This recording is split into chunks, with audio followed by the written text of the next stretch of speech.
देवाय ॐ नमो भगवते वासुदेवाय नारायणं नमस्कृत्य नरं चैव नरोत्तमं देवीं सरस्वतीं व्यासं ततो जयमुदीरयेत् नष्टप्रायेष्वभद्रेषु नित्यं भागवत सेवया भगवतीर्उत्तमश्लोके भक्तिर्भवती नैष्टिकी कृष्णाय वासुदेवाय देवकी नंदनाय च नन्दगोपकुमाराय गोविन्दाय नमो नमः। ॐ अज्ञानतिमिरन्धस्य ज्ञानाञ्जनशलाकया चक्षुरोन्मिलितं येन तस्मै श्रीगुरवे नमः। श्रीचैतन्यमनोभीष्टं स्थापितं येन भूतले स्वयं रूप कदा मह्यं ददाति स्वपदान्तिकम्। वन्देऽहं श्रीगुरो श्रीयुतापदकमलं श्रीगुरून् वैष्णवांश्च श्रीरूपं साग्रजातां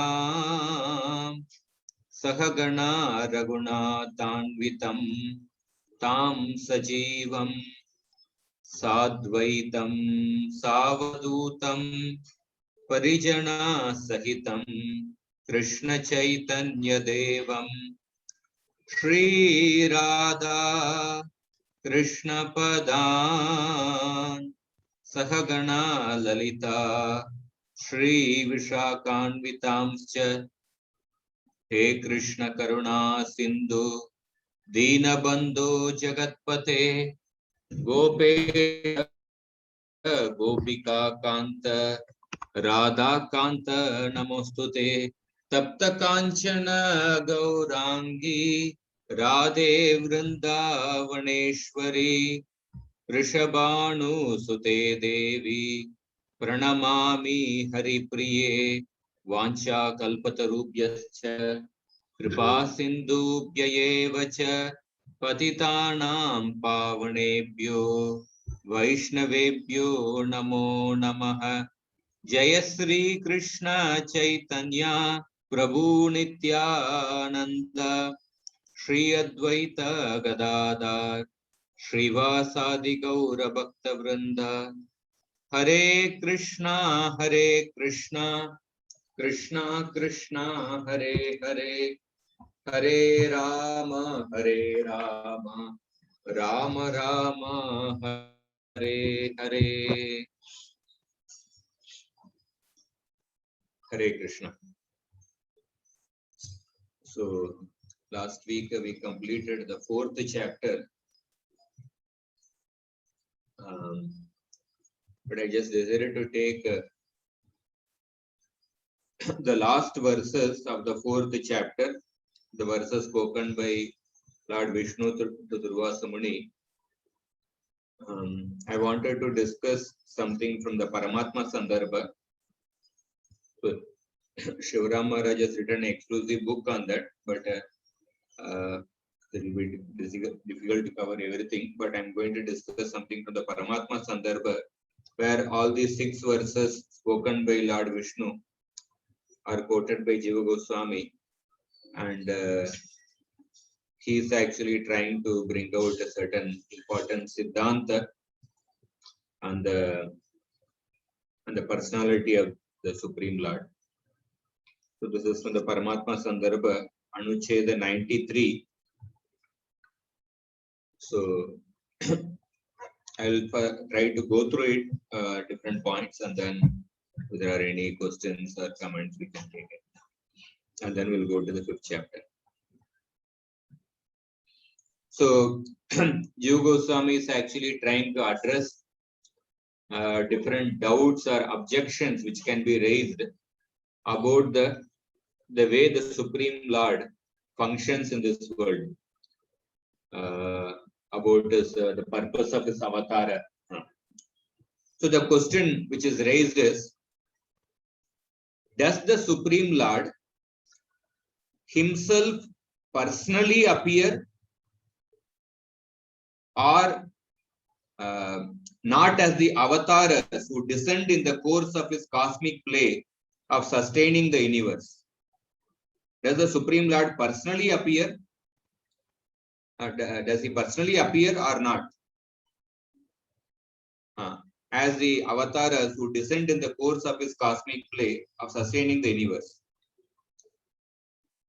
Or does he not perform the various leelas of these avatars about which we hear, such as siding with the devatas by exhibiting a smile expressive of his pleasure, or by granting them fearlessness, or by killing the asuras by doing battle with them? So the question which is asked, the first question which is asked is that when the Lord descends as an avatar to fulfill the desires of the devatas, to grant them fearlessness, and when he kills the demons, does he personally appear, and does he only perform the different leelas when he appears as an avatar? This is the first question. Does the Lord personally appear when he appears in this world in order to favor the devatas and kill the demons? And the second question is, if the Supreme Lord, this is connected to the first question, if the Supreme Lord does appear personally, then is he not subjected to the fault of partiality? Is he not? If he does personally appear, then not only would the objection raised earlier become verified, that he is influenced by the gunas. Because if he is personally appearing in this world, then is he will that not lead to the fact that the Lord is influenced by the three gunas? Because he appears in this world and he performs so many activities of killing the demons, etc. Will that not mean that he is influenced by the three gunas? And it would also lead to the fact that he is subject to the fault of partiality or favoritism towards the devatas.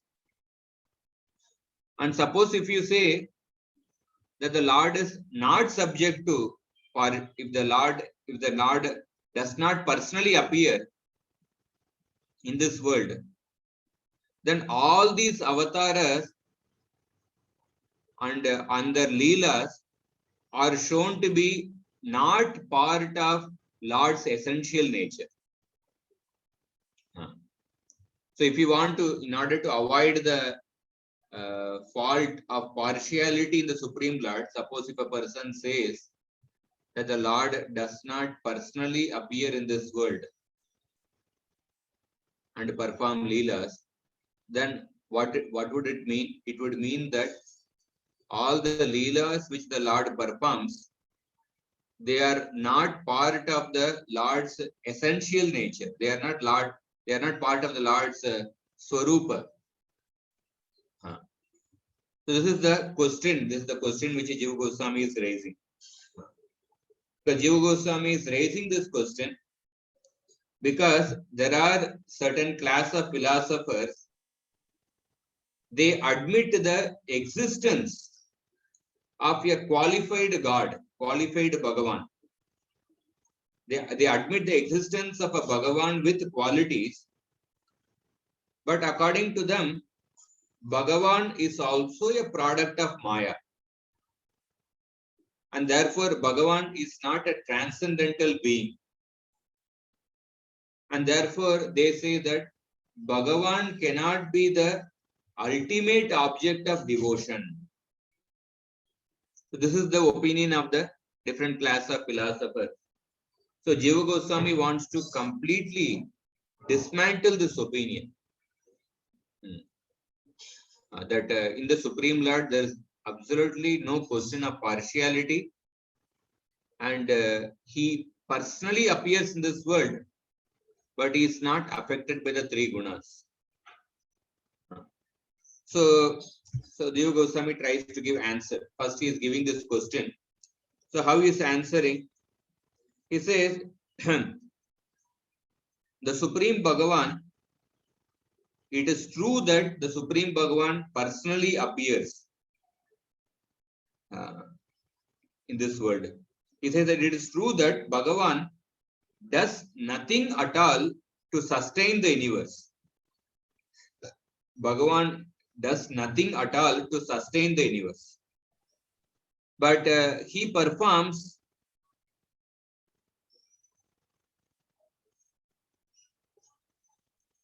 but he manifests the various avatars and leelas exclusively through the display of his Swarupa Shakti in order to give pleasure to the Vaikunta associates who descend along with the Supreme Lord, and also in order to give pleasure to the devotees among the Devatas engaged in universal administration, and to other devotees not directly involved in these pastimes. So he is explaining that the purpose of the Lord's appearance is that he appears in this world mainly to give pleasure to the pure devotees, to give pleasure to the Nitya-Siddha devotees who descend along with him, and also to give pleasure to the devotees among the Devatas and the other devotees. And he quotes like many verses to substantiate this point. For example, in the Padma Puran, it is mentioned, Muhurte napi samhartum shakto yadyapi danavan madbhaktanam vinodartham karomi vividha kriya.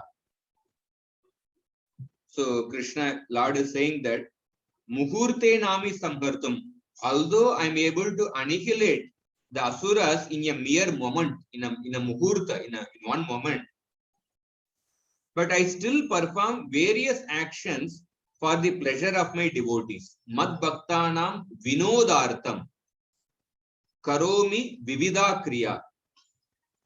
And then he says, darshana dhyana samsparshai matsya kurma vihangama swanya patyani pushnanti tata hamapi padmacha. A fish, a tortoise, and a bird nourish their offspring by seeing. Fish nourishes the offspring by seeing. Tortoise nourishes its offspring by reflection. And a bird nourishes its offspring by touching. So similarly, I also nourish my devotees. This is the first quotation he gives. The Lord actually appears in this world. The primary reason, the internal reason for the Lord's appearance is that in order to give pleasure to his devotees. And then like that, he gives 3 more quotations from Hari Bhakti Suhodaya. And even Queen Kunti says that Bhakti Yoga Vidhanartham Katam Pashyema Hi Sriyaha.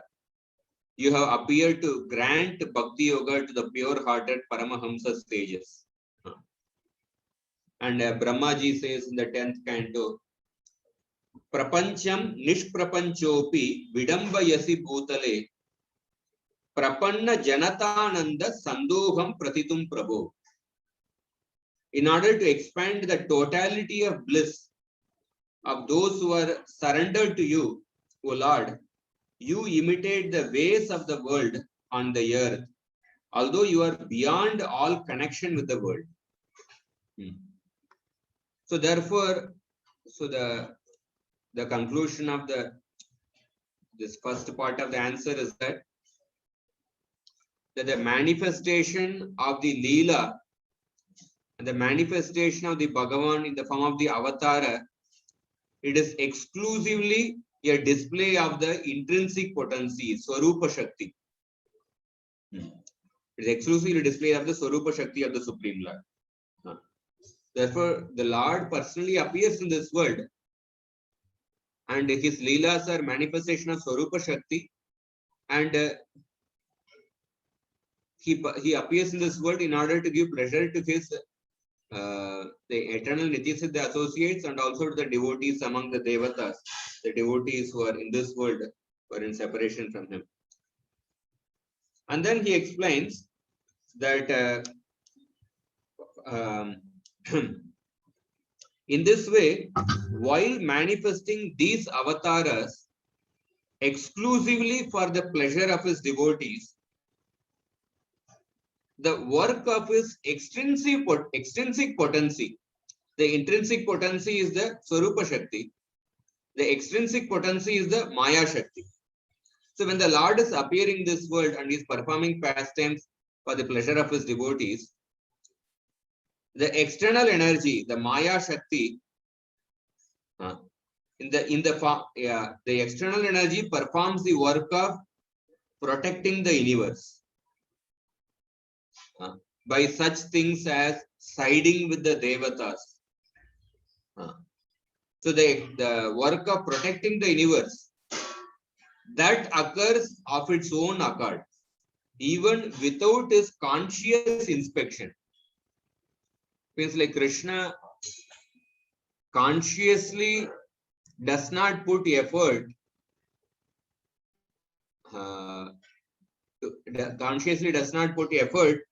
in order to establish dharma or actually protect the universe. That occurs on its own accord. So the entire explanation is completely focused on the transcendence aspect of the Supreme Lord. That's what Jiva Goswami is giving. So he gives an example. Like suppose when devotees assemble together in order to perform some kirtan, when the devotees assemble for Sankirtan for the pleasure of Bhagavan. So at that time, they may also engage certain non-devotees to play certain musical instruments. So these non-devotees, they also receive divine blessings, even though in their association with those, in the association of those devotees who are performing Sankirtan, these non-devotees also get divine blessings, even though this was not their primary intention. So, or for another example is that suppose when a person cooks food, when a person is cooking food on say wooden stove, say for Krishna's sake, for cooking boga for the Lord. So at that time, although the primary purpose of cooking is for actually cooking boga for the Supreme Lord, but as a secondary result, suppose it is a cold season, so the person who is cooking is feeling lot of cold, severe winter. But as a secondary reason, as a secondary effect, he also gets warmth because of being close to that wooden stove. As a side effect, so similarly, when the Lord comes in this world in order to actually give pleasure to his Nityasiddha associates and also to the other devotees in this world. But as a side effect of the Lord's appearance in this world, people in general, they are also benefited. People in general are also benefited, even though the Lord acted only for the devotees' welfare. And this is what Jiva Goswami is saying that. He says that just as in the world, when devotees assemble together to heighten their exaltation of love for God and perform Sankirtan, they may gather some drum players who are unacquainted with the ecstasy of such a divine love. So they may engage certain non-devotees to perform, to play certain musical instruments. And these non-devotees, they are not conversant with the they are not conversant with bhakti and say glorifying Lord. They just come to perform certain musical instruments. But because the kirtan is led by the say devotees, so when they are performing the kirtan, being intoxicated with the love for the Bhagavan, so these devotees, they destroy the inauspiciousness of the world and at the same time increase its auspiciousness. So the other non-devotees, they also get benefited as a side effect. Just like in cooking, a person as a side effect, person also gets the warmth of the being close to that warmth of that fire. Although the primary purpose is cooking, say, bhoga for the Lord. Similarly, the Lord is appearing in this world primarily for the purpose of giving pleasure to his devotees, but the secondary effect, the entire world is benefited. And then Jiva Goswami is raising another objection. Based on this answer, he himself is raising another objection. So if you will find in the, especially in the Shad Sandarbha, Jiva Goswami applies what is called as Tuna Nikanna Nyaya. What is Tuna Nikanna Nyaya? The principle of driving in a post. That means the more objections one can raise in opposition to a theory and then refute those objections, the more firmly that theory is established and that the theory becomes unshakable. Just like suppose you are erecting a pole, you remove the mud from the ground and then you put the pole. And the pole is standing. But in order to ensure that the pole is standing very firmly, people will try to shake the pole or put more and more mud around the pole and then level that ground. Although the pole is standing, but just to ensure that even the toughest wind will not blow away that pole, you may actually try to double check, triple check. You try to put more support to it, give more support to it. I remember my grandmother,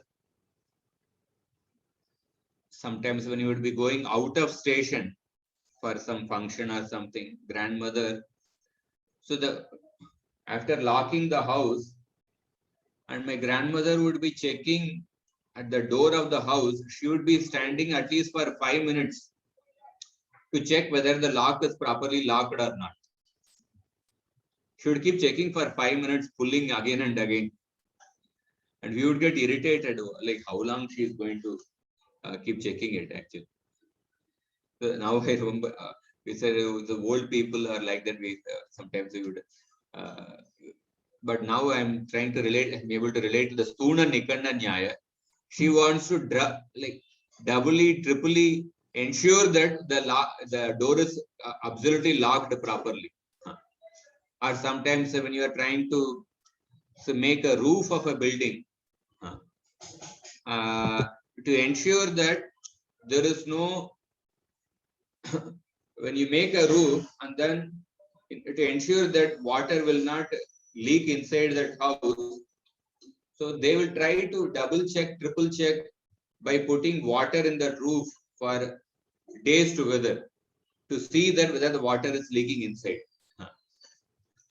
So in that way, Jiva Goswami, when he's trying to establish a theory, he himself raises multiple objections and then he refutes them. Even these objections may not be even have been imagined with opposing people. He himself raises those objections. So he raises an objection based on this answer. Like somebody may say that, okay, you said that the Bhagavan appears in this world exclusively to give pleasure to his devotees. Since the Bhagavan gives pleasure to his devotees and the bhaktas give pleasure to him, so then it would mean that Bhagavan is not self-satisfied and also his bhaktas are also not self-satisfied. So Because in this world, like when you are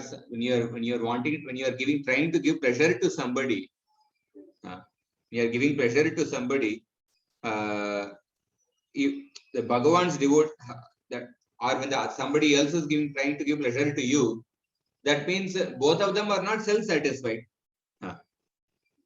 So if it is not to be conjectured that since the Bhagavan gives bliss to his devotee and they to him, it should not be conjectured that the Lord and the devotees are not self-satisfied, nor that he gives pleasure to his devotees while neglecting others. So therefore, he must be subject to a form of a bias or partiality. So Jiva Goswami gives the answer. He says that when the Lord is giving pleasure to the people, it is not because that he is not self-satisfied. Rather, that act is a result of his self-satisfaction.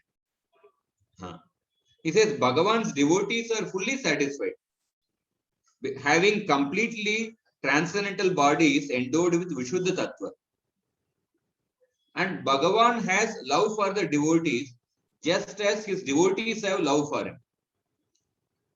And this mutual love, which manifests as a desire to please the object of love, is not a sign of personal dissatisfaction, but is actually an outcome of the quality of self-satisfaction of love. So when the Lord is when the Lord is appearing in this world in order to give pleasure to his devotees, or when the devotee does something to give pleasure to the Supreme Lord, it is not, these activities are not a result of dissatisfaction. Rather, these activities they are manifesting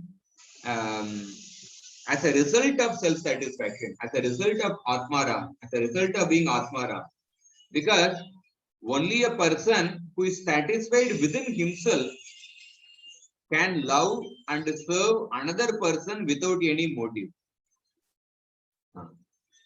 One who is lacking self-satisfaction, such a person will seek personal fulfillment through his actions. But when the Lord is actually giving pleasure to his devotees, he is not seeking any personal fulfillment. The Lord is actually performing actions to please his devotees. That is as a result of his self-satisfaction. As a result of his being Atmarama. Because only a person who is satisfied within himself can serve another person without any motive. Because Krishna is performing his leelas without any motive, only with the motive to please his devotees. Therefore, the quality of Atmarama and the service to the object of love, they go hand in hand. So when the pure devotees try to give pleasure to Krishna, so they are performing that without any motive. Anya Abhilashita Shunya. So those activities are coming as a result of their being Atmaram, not because they are dissatisfied. So, in fact, if the Bhagavan did not act to please his devotees, and if the Bhagavan were not inspired by their love for him, then it would be a greater defect on the part of Bhagavan, because it would point to the quality of ingratitude upon the Supreme Lord. It would show that Bhagavan is ungrateful towards those people who have dedicated everything for him. So in this way, Jiva Goswami is answering that objection which he raised. And then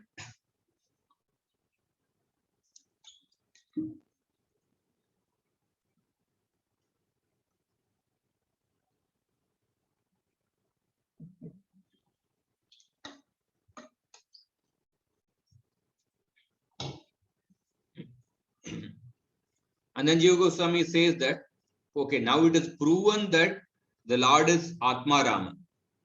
And it is proven that the Lord is affectionate to his devotees. So then it naturally follows that the Lord feels delighted by the removal of his devotees' pains or by their attainment of well-being. So the Lord derives bliss by favoring his devotees. And the reason for still, this is not incompatible with this nature of being self-satisfied. Krishna gets pleasure by favoring his devotees, and it is not incompatible with his being Atmaram, because it is the Supreme Lord Bhagavan who bestows his own bhakti on his would-be devotees. And bhakti is the essence of the Hladini Shakti. The bhakti is the essence of the Hladini Shakti. So Jiva Goswami explains that Hladini Shakti is the essence of the Krishna Swarupa Shakti, and bhakti is the essence of Hladini Shakti. Bhakti is the essence of Hladini Shakti, and Hladini Shakti is the essence of Krishna Swarupa Shakti. And Krishna bestows bhakti on his devotees. And so therefore, bhakti is nothing but his own Swarupa Shakti. So therefore, the reciprocation between Krishna and the devotee is impelled by that intrinsic energy called bhakti, which actually belongs to Bhagavan, which belongs to Krishna Swarupa Shakti. And so therefore, this does not make the Lord subject to any lack of self-satisfaction, because Krishna is taking pleasure in the devotion of his devotees, and that devotion is his own Shakti only. So therefore, when you take pleasure in something extraneous to your own personality, then that is a proof that you are not Atmaram. Like suppose a person, like in the case of a conditioned soul, he's seeking pleasure in some object which is extraneous to his personality.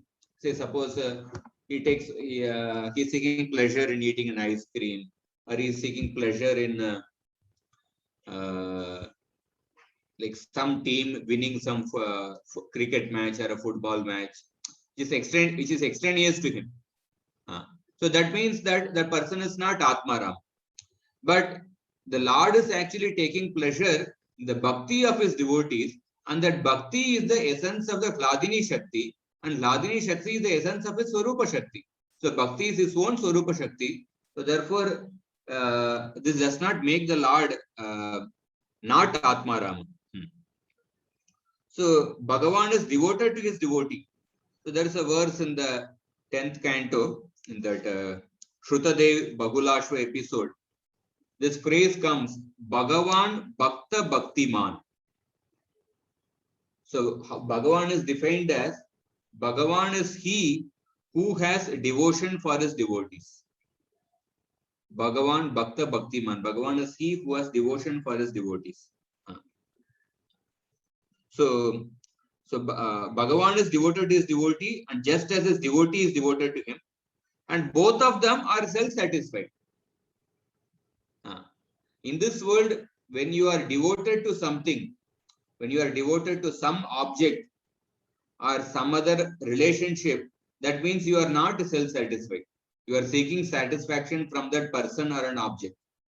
But when the Lord and the devotee are devoted to each other, they are not. It's not because that they are not self-satisfied. It is the result of their being Atmaram.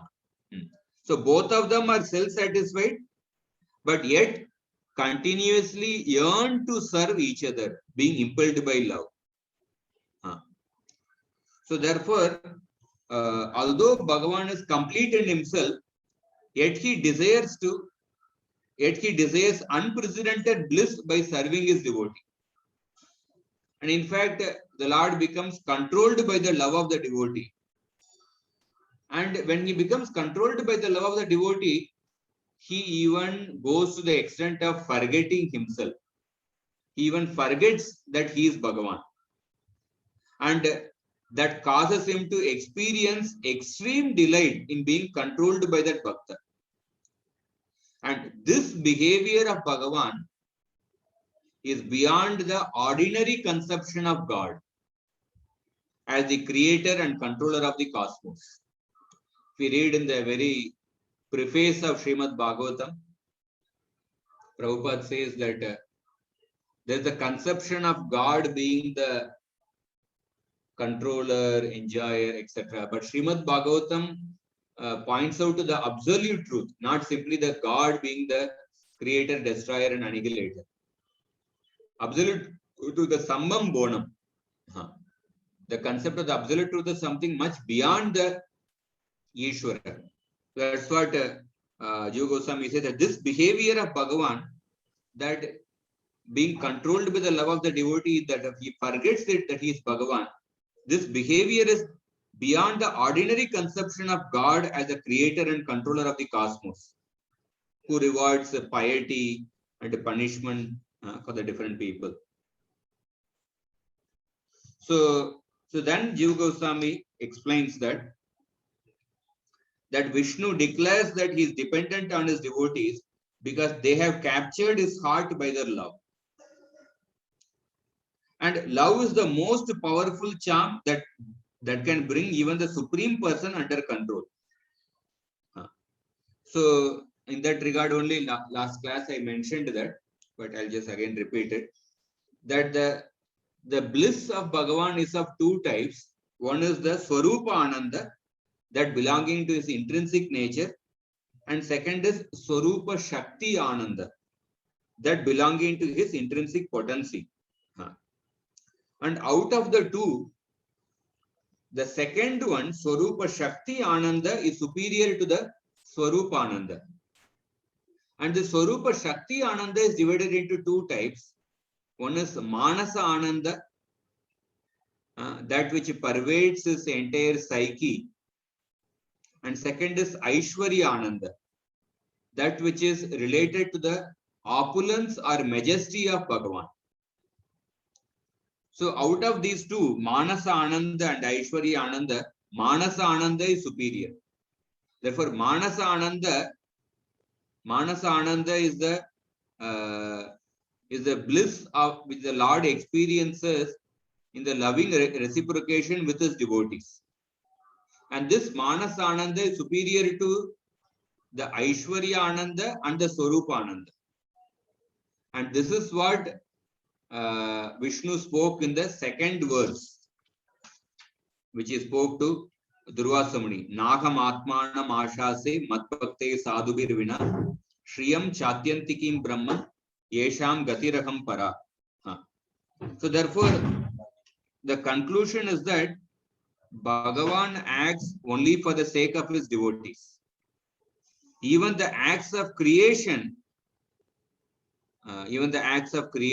maintenance and destruction, they are undertaken by the Bhagavan simply for them, simply for the devotees.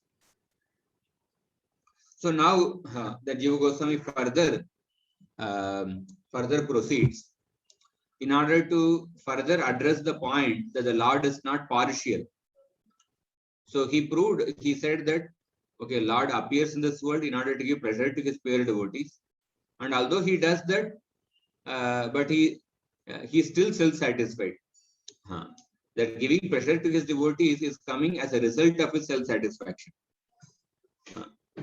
And then the next point, in order to refute the point how the Lord is not partial.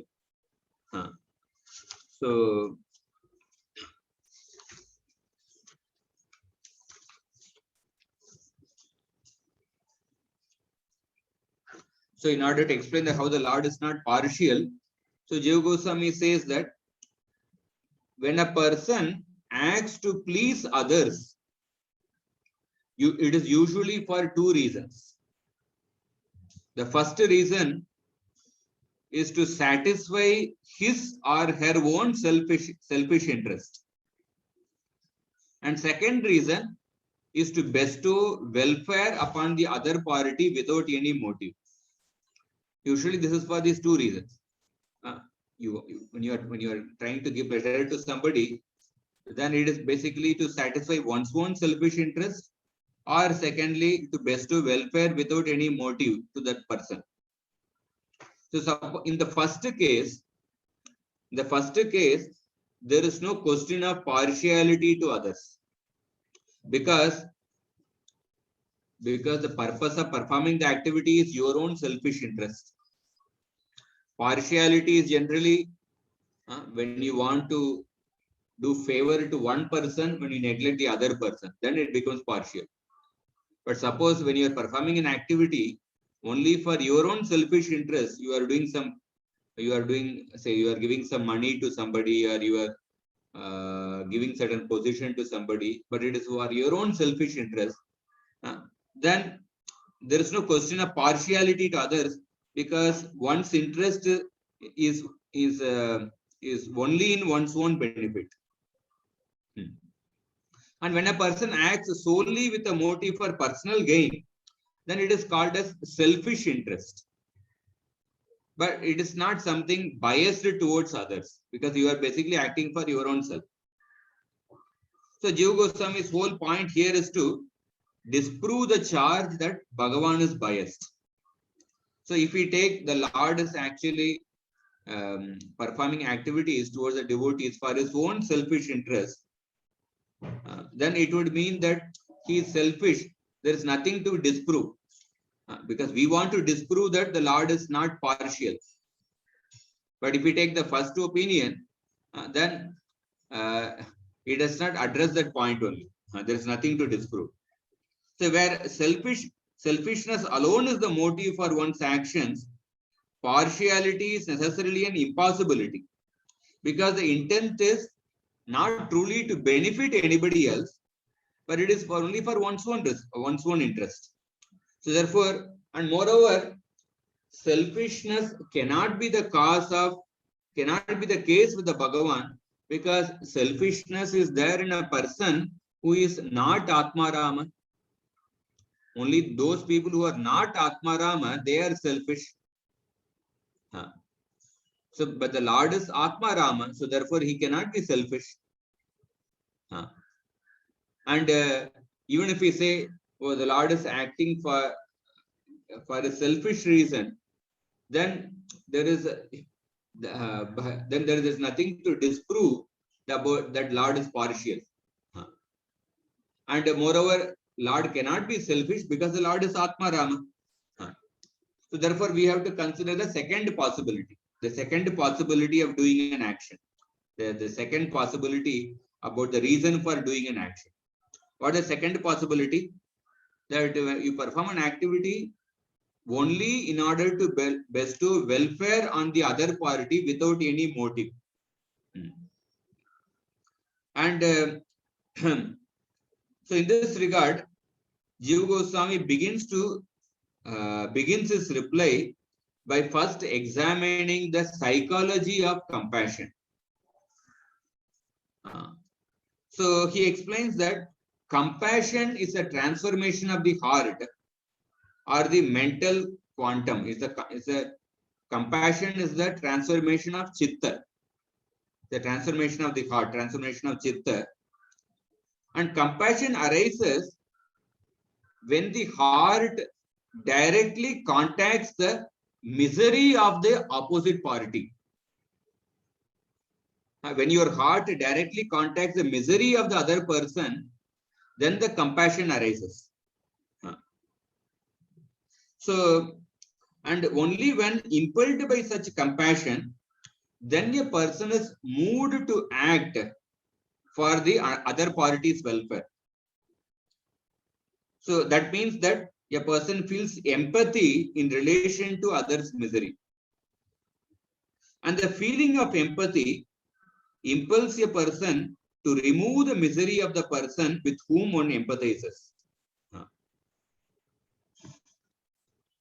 So because of that empathy, a person works hard to remove the misery of the opposite party with whom he is empathizing. And Jiva Goswami says that in the case of this Bhagavan, such empathy is not possible. He cannot empathize with the misery of the other person, because the Lord is completely transcendental to all the material experience. He is completely transcendental to all the material experience.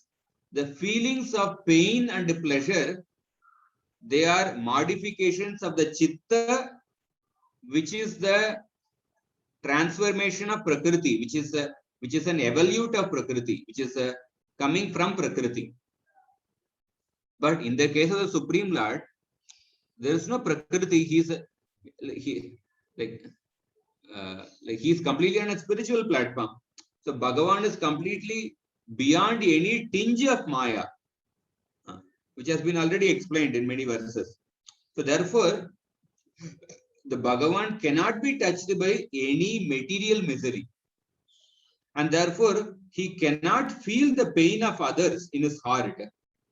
And therefore, he cannot be aroused to compassion.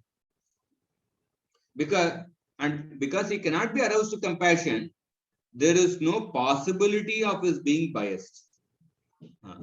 There is no possibility of his being biased. And in this regard,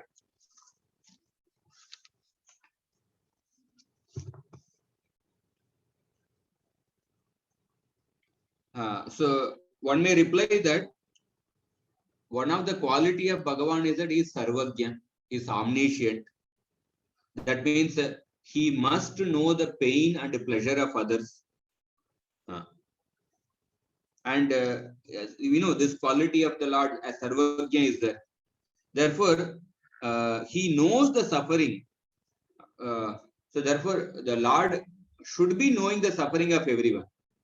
So Jiva Goswami emphasizes the Lord, Lord knows such suffering through the experience of others, but not directly. And this also means that he is not impelled by compassion.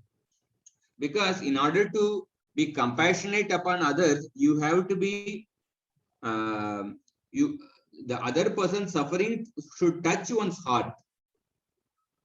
But in the case of the Supreme Lord, because he is completely transcendental to the material nature, is without any tinge of Maya, he cannot, the suffering of others cannot touch his heart. The suffering of the common people for suffering the different Adhyatmika, Adidevika, Adibhautika kleshas, it cannot actually touch his heart because he is completely without any tinge of Maya. But suppose if a person argues that, then it would mean that Lord cannot be, if a person may counter argue by saying that Bhagavan cannot be some Sarvagya, because the Lord is, because of the absence of awareness of the other's misery, then the Lord cannot be Sarvagya. Then that contradicts the quality that contradicts the fact that he is not, that he is Bhagavan, because he is not having the quality of Sarvagya.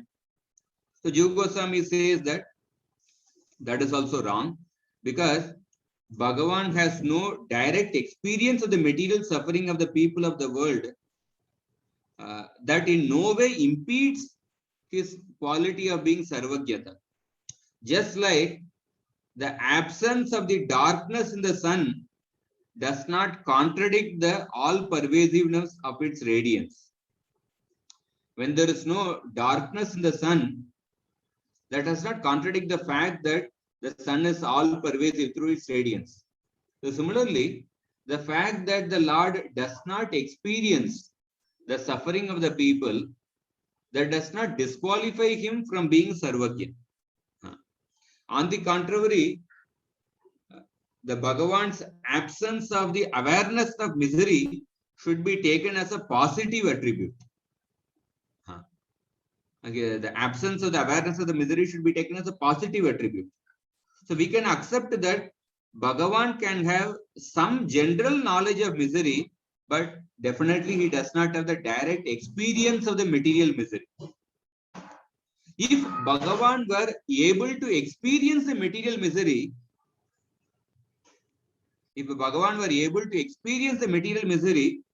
then out of compassion, he would have delivered the entire world. He would have delivered the entire universe. Many times we get the question, uh, the fact that we are seeing miseries in this world. People, they come up with a different ideas. So the Lord cannot be all-knowing, all-merciful, and all-powerful simultaneously. He must be lacking in one of the qualities. So Jiva Goswami is addressing the same question about the miseries. He says that if the Bhagavan were able to experience the material misery, then out of compassion, he would have delivered everyone from the material world at the mere sight of their suffering. But this has definitely not happened. People definitely go through so many miseries in this world, which proves that the Bhagavan is immune to the experience of material misery. So Jiva Goswami says that it is specifically for this reason that Bhagavan cannot be called cruel for not alleviating the suffering of humanity. Because the Lord, he does not experience the material miseries. In order, if you have to be compassionate towards another person, the other person's suffering should touch your heart. And because the Lord is completely beyond Prakriti, the material miseries of the living entities cannot touch his heart. And that this is specific. It is specifically for this reason that Bhagavan cannot be called cruel for not alleviating the suffering of the humanity. So one may question that if Bhagavan is unable to feel the pain of the living beings, then how is it that he is able to feel the pleasure of his pure devotees? Because the process of the pain and pleasure, they both act in the same way. The process of how the pain acts and the pleasure acts, both act in the same way. If the Bhagavan is unable to feel the pain of the living beings in general, then how is it that he is able to feel the pleasure of his pure devotees? And if the Lord is acting to give pleasure to his pure devotees, then he must feel the pleasure of his pure devotees. If not, how would he know that the devotees are deriving pleasure from his actions? How would he know that the fact that he is acting to give pleasure to his devotees? That means he must be experiencing the pleasure which the devotees get. And if he is experiencing the pleasure of the devotees, then how can you say that the Lord does not experience the misery of the living beings? Because the process of experiencing pain and pleasure is same. So then the Jiva Goswami replies, the pain and the pleasure of a devotee are not material. They are spiritual. So that spiritual pleasure of the devotee, spiritual pain of the devotee, that the Bhagavan is able to experience. But the common living entities who are going through the material miseries, that Bhagavan cannot experience because he is completely without any tinge of the Prakriti. He is completely without any tinge of Maya. So a devotee feels happy. Devotee means we are talking about the pure devotee. The pure devotee feels happy only by giving pleasure to Bhagavan. And the devotee feels morose if he is unable to do so. So therefore, the pain and the pleasure of the devotee, they are not independent of Bhagavan.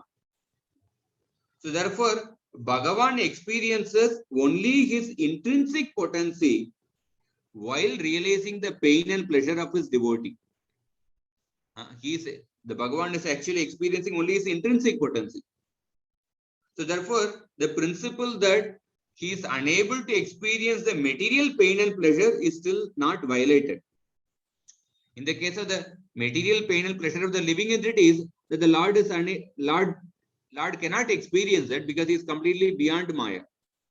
But in the case of the pain and pleasure of the devotees, that the Lord definitely experiences because the pain and pleasure of the devotees, they are not independent of Bhagavan. So then Jiva Goswami raises another objection. So one may raise an objection, But what about Lord saving Gajendra? In the case of the Gajendra, Gajendra's leg was seized by the crocodile. And he struggled for a long time to release himself.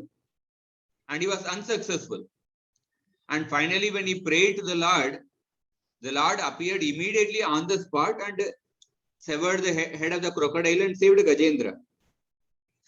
And the elephant experiencing that pain was material pain. The crocodile was actually biting him, biting his leg.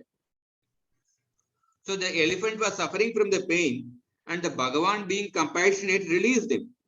That means Bhagavan was able to empathize with the pain of Gajendra. Just now we said that Bhagavan does not experience the material pain of the living being. But the fact that Lord appeared in order to actually save Gajendra, that means Bhagavan was able to empathize with the pain of Gajendra. So Jiva Goswami replies that it is a fact that Gajendra was in material pain. But the Bhagavan did not rescue him out of empathy for his pain, but rather because of his surrender. When Gajendra uttered, "You are my only shelter. I just surrender to you." So such surrender is nothing but bhakti. Therefore, it is bhakti alone that impelled Bhagavan to rescue him. And another example, when we give another example, what about the Lord actually delivering the Yamalarjuna trees, the twin Yamalarjuna trees? That also shows that Bhagavan was able to empathize with the material pain of those two living entities in those twin Arjuna trees. What about that? So, so here Jiva Goswami gives an answer. It is actually the Lord was impelled by the bhakti of Narada. The sage Narada cursed the sons of Kubera who were enjoying in that Mandakini Ganga. So the two brothers' attainment of devotion is clear from the prayers they recited to Krishna after he uprooted the tree bodies. So it was Narada's curse. There's a verse in the 10th canto, 10th chapter. The Lord was impelled by the bhakti of Narada, and therefore he actually showed his mercy. That is why in the Madhurya Kadambini, in the very beginning, Vishwanath Chakravarti explains that the cause of bhakti is the mercy of the Madhyam Adhikari. The mercy of the Madhyam Adhikari. Therefore, the conclusion is that the compassion of Bhagavan or his devotee manifests as a result of their bhakti and not because of the material suffering of the person so blessed. If their compassion were to manifest at the mere sight of the material suffering of all the conditioned souls, then everybody would have been blessed by Bhagavan and no one would remain suffering in the universe. Everybody would have been blessed by Bhagavan and no one would remain suffering in the universe. So, and then he explains that it is possible that Bhagavan can come to know of a person's pain, a living entity's pain, indirectly through his devotees. So devotees in this world, they have experienced material misery, and therefore it is possible for them to empathize with the suffering of other living entities.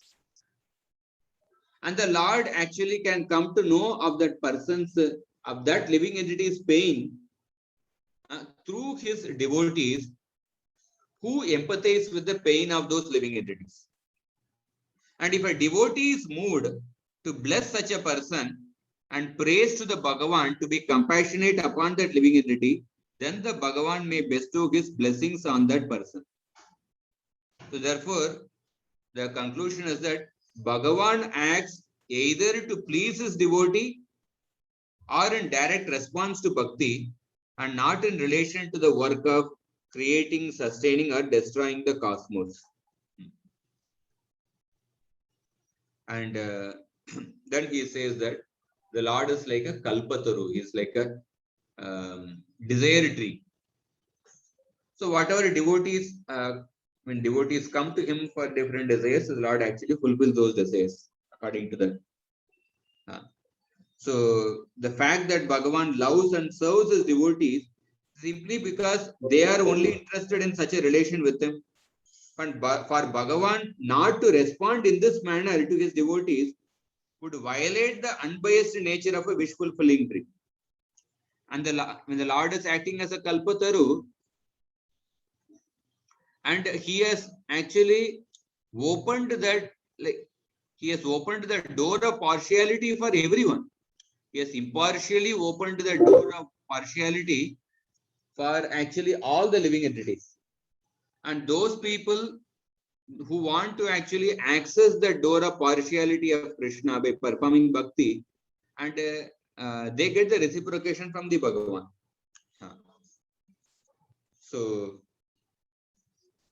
So therefore, yeah. So in this way, that these 6 verses are quoted by Jiva Goswami, like in this section of this Paramatma Sandarbha. The verses spoken by Lord Vishnu to Durvasa Muni. So these verses show that these verses negate the opinion that the Lord lacks self-satisfaction. These verses negate the opinion. He explains that particularly the last verse, the 6th verse, negates the opinion that he lacks self-satisfaction.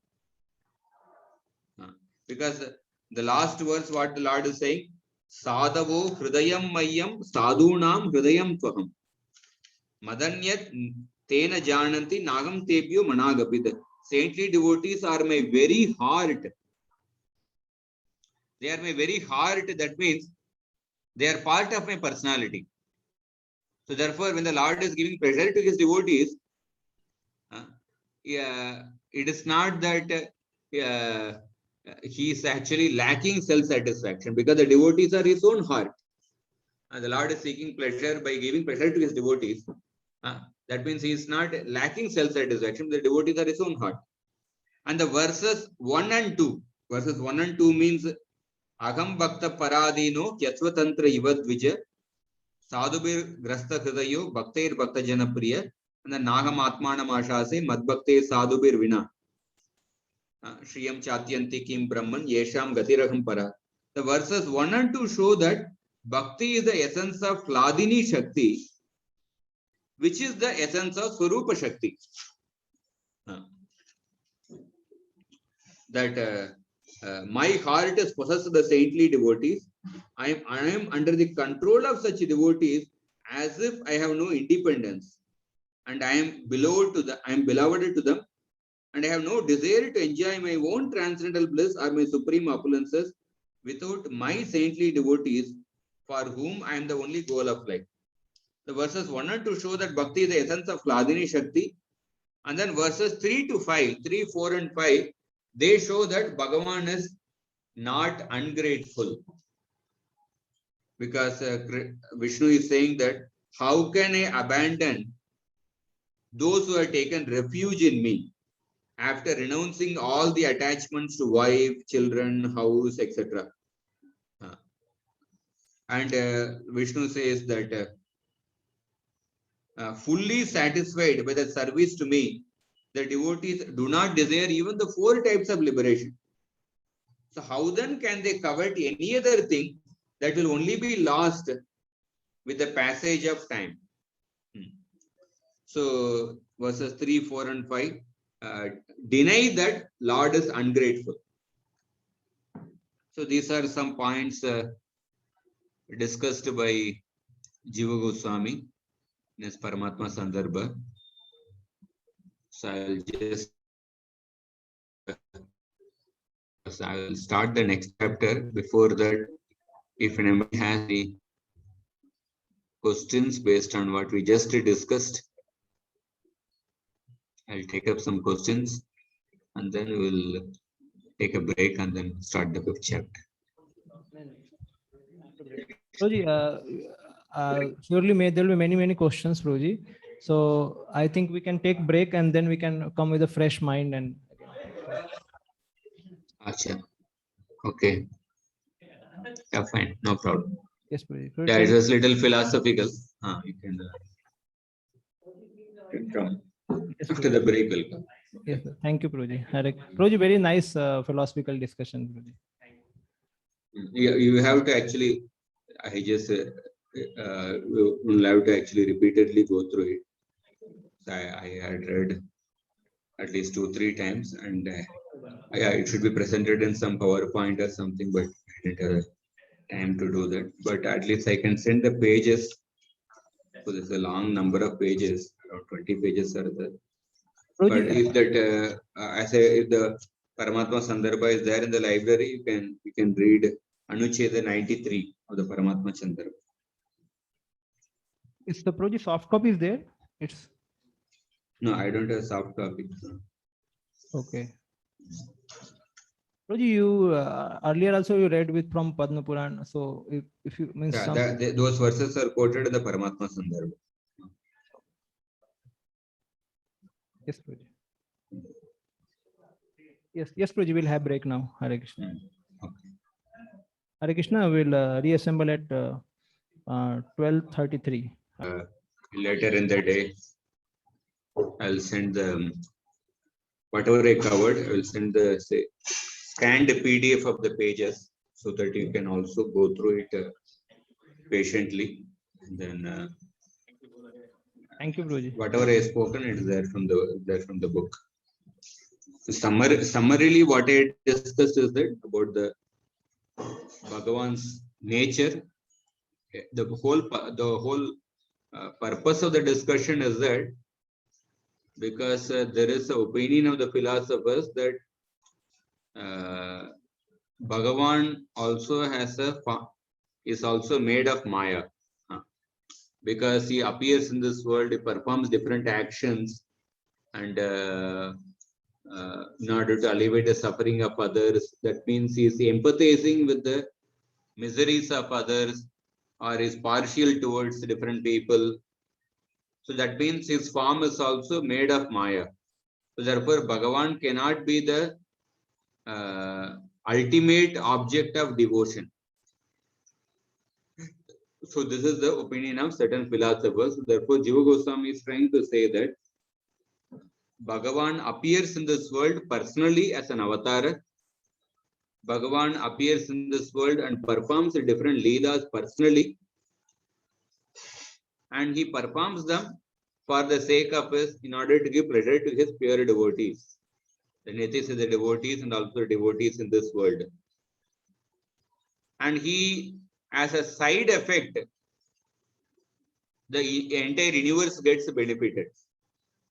Just like you may be cooking mainly for you are doing an activity of cooking mainly for the purpose of making a particular preparation, but as a side benefit, you also get warmth of the fire. You also get warmth of the fire. So generally, like here, one point.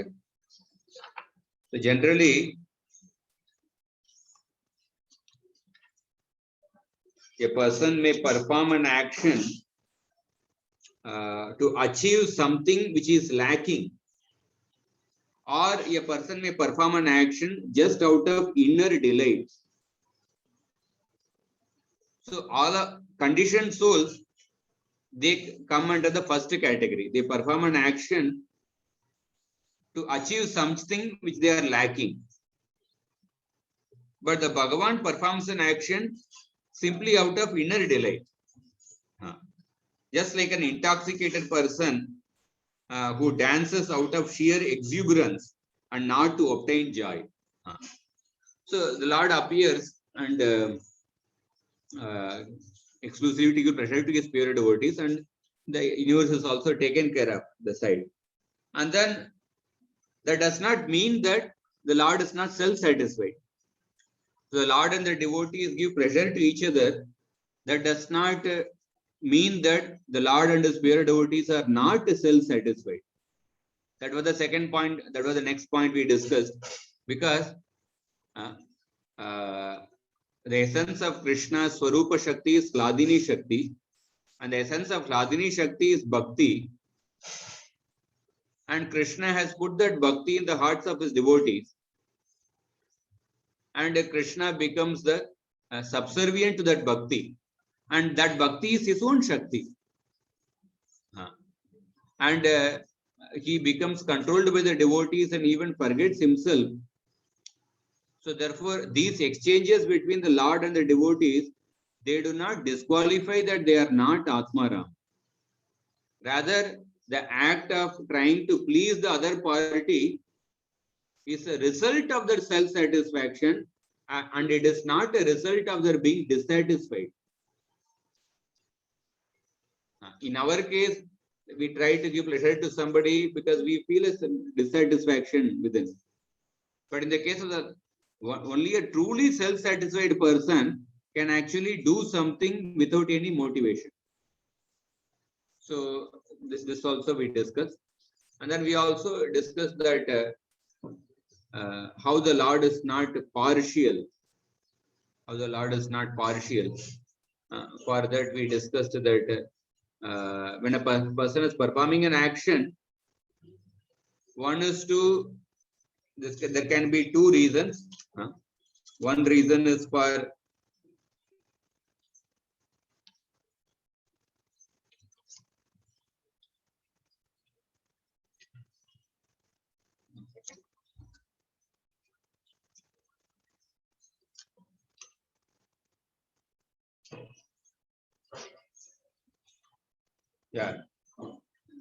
when a person performs actions for two reasons, either to satisfy his own selfish interest or to bestow welfare upon the other party.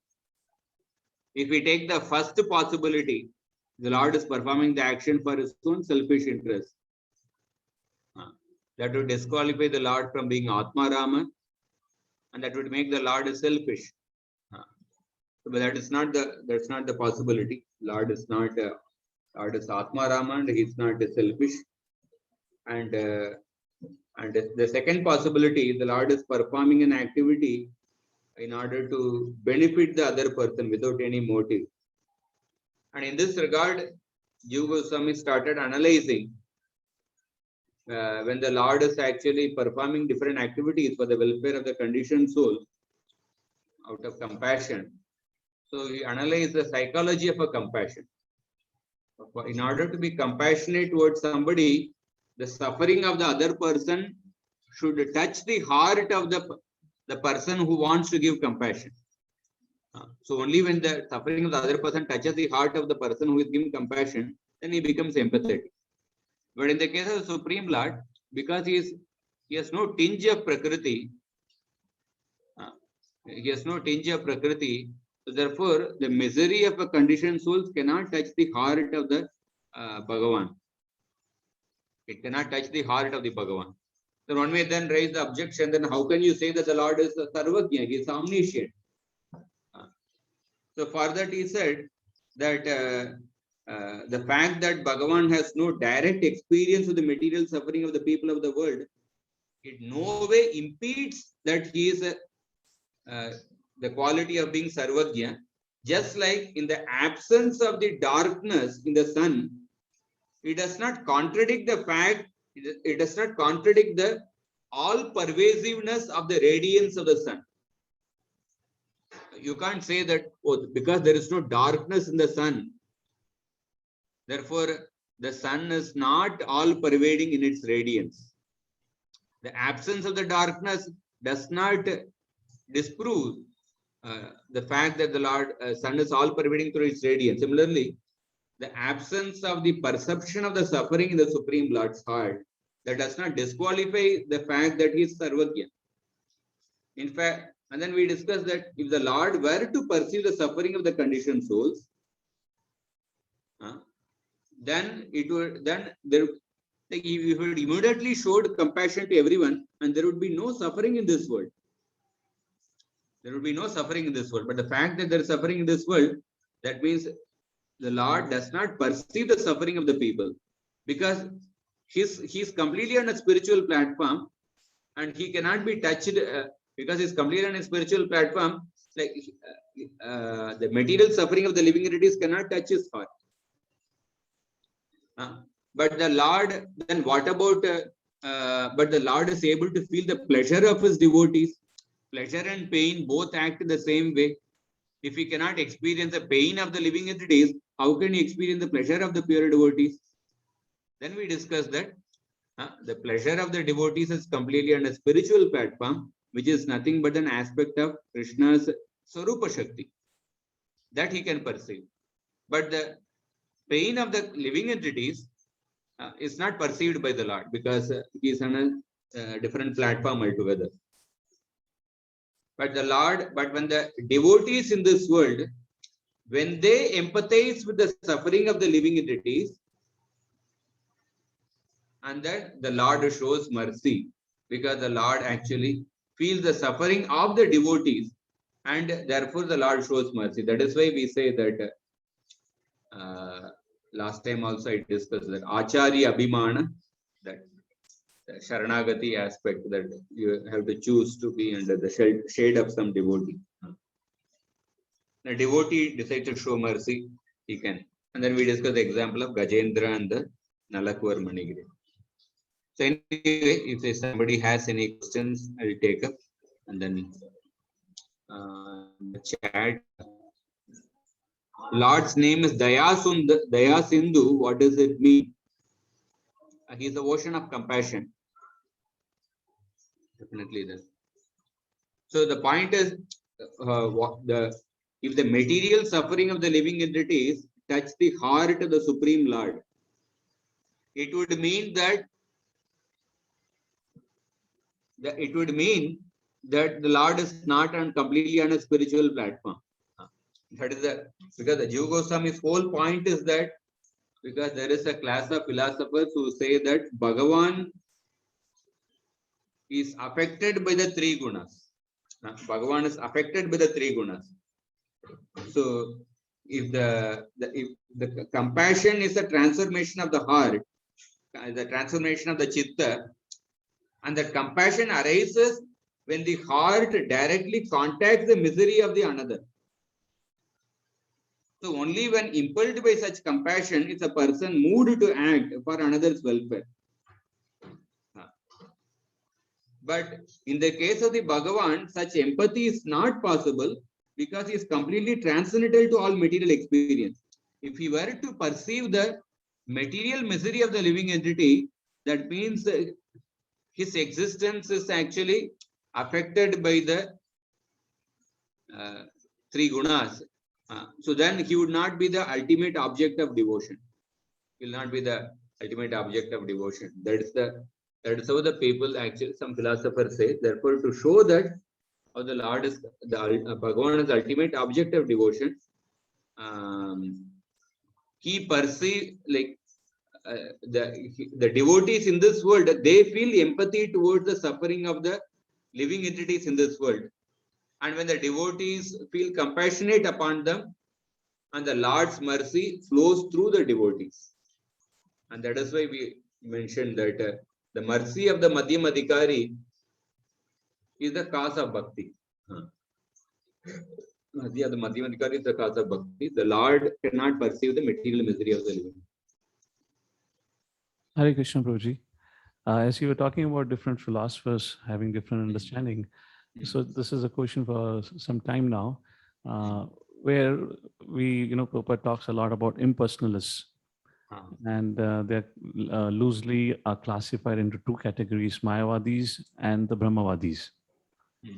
So historically, I wanted to understand, like we have an example of Atri Muni. He didn't know who is the Supreme Personality of Godhead. And then we are right now discussing the case of Durvasa Muni. So are they just demigod worshippers, or they are a kind of an impersonalist? Because in today's day and time, we don't see any example of Brahmavadis. Whatever example we have is of Mayavadis. So second part of the question is, Mayavad, 1,000-year-old philosophy started by Shankaracharya, or Mayavad philosophy was present, whenever the scriptures were compiled 5,000 years ago? Or any examples from the history for Mayavad? See, Mayavad is not some historical thing. It started some certain thousands of years before. It's not like that. Mayavad is a disease of the soul, actually. It's a disease which is prevalent all the time. Just like a common cold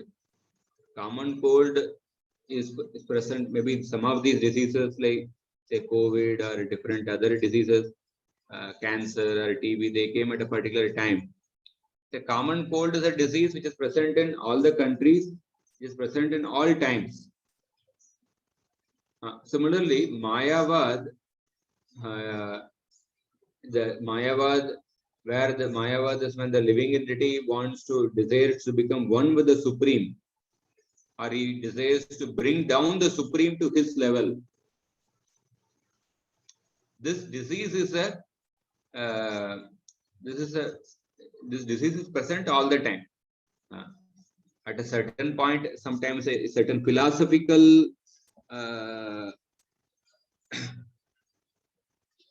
some philosophy was formed with the proper writing or something.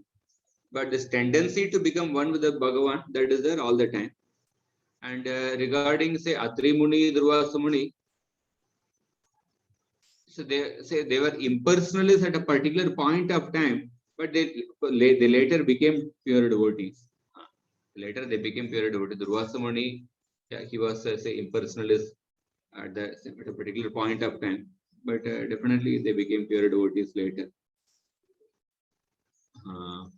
So Brahmavadis, today we don't find Brahmavadis, we find Mayavadis. Many times we may not know what is their philosophy actually. Different Brahmavadis may also be found. Many people who know Gita, they may speak Bhagavatam, Gita, different verses. But what is their inner aspiration? If their inner aspiration is to merge with the Brahman, that is the Brahmavadis. And Prabhupada says that this desire is a kind of a duplicity. When one purport in third canto last week I was reading that suppose a person is performing the activities of bhakti, but his desire is to merge with the Brahman. So this is a kind of a duplicity actually. It's a kind of a duplicity. This attitude is rejected by the Srimad Bhagavatam right in the beginning. Dharma projita kaitavotra paramo. And the Mayavadis, Mayavad, especially when they bring down the personality of Godhead, when they say that his form is made of Maya. Although they may speak the say word Bhagavatam or Gita, the highly cultured dharmic, but when they have the inner understanding, somehow the one devotee was sharing. He was studying certain parts of Sanskrit and Vyakarana from one very great, say, Advaitavadi or Mayavadi, currently in India. And so once he was having a conversation, so that person, although they actually do the Vedic chanting, everything, the conversation, that person said that, so ultimately all these Vedas are also illusory. So that is their ultimate core understanding within their heart. Because the current times, most of the people, even followers of, say, Advaita, Shankara Sampradaya, Advaitava, many of them, they don't know philosophy only actually. They may not know any philosophy. And many of them, they just attracted to certain cultural practice, or they are attracted to some chanting, some stotra, some good habits, that way. So, and some people may know philosophy, but there's an attitude of wanting to become one with the Bhagavan or bring down the Bhagavan to our level. That is the disease of Mayavad. Impersonalists, they may accept the Bhagavan's transcendence, but they want to merge into the impersonal Brahman. And this is when we have to deal with them, we have to deal with them on a philosophical level. So as I mentioned, sometimes like these, either impersonalists or Mayavadis, they are highly cultured, highly dharmic people actually. I was attending a course on Nyaya, Mimamsa and Vedanta. And at the end of each part, so 3 parts in the course, at the end of each part, the Sri Vaishnava was conducting the course. He invited one scholar from Advaita Sampradaya, one from Madhva Sampradaya, one from Sri Sampradaya. And then each of them spoke about the importance of the particular subject, Nyaya, Mimamsa and Vedanta. So I could see that the way they very respectfully actually dealt with the people from the different sampradayas. So that culture has to be imbibed, because sometimes recently one devotee was sharing that he was conversing with another devotee, maybe 30 years practicing bhakti in a senior position. But like they were having a conversation in front of, in a terrace of a building, and in front of that there was some another mutt of some another organization was there, some impersonalist or Mayavad, whatever. And this person said, "Oh, I think that this mutt should be burned to ashes." Well, this kind of viewpoint is it is a very fanatic, this one, because we never find the Vaishnava Acharyas. Prabhupada also dealt with very he argued philosophically with Rammurthy Mishra, Dr. Mishra, but he showed human kindness towards them. So sometimes in organizations like ISKCON or institutional, this one, the Prabhupada's purport, Prabhupada's books, even the Acharya, this one, the entire books are focused on transcendence. One thing which comes repeatedly is that impersonalism, Mayavad, they are repeatedly coming in different purports, apart from other, say, Devata worship or this thing.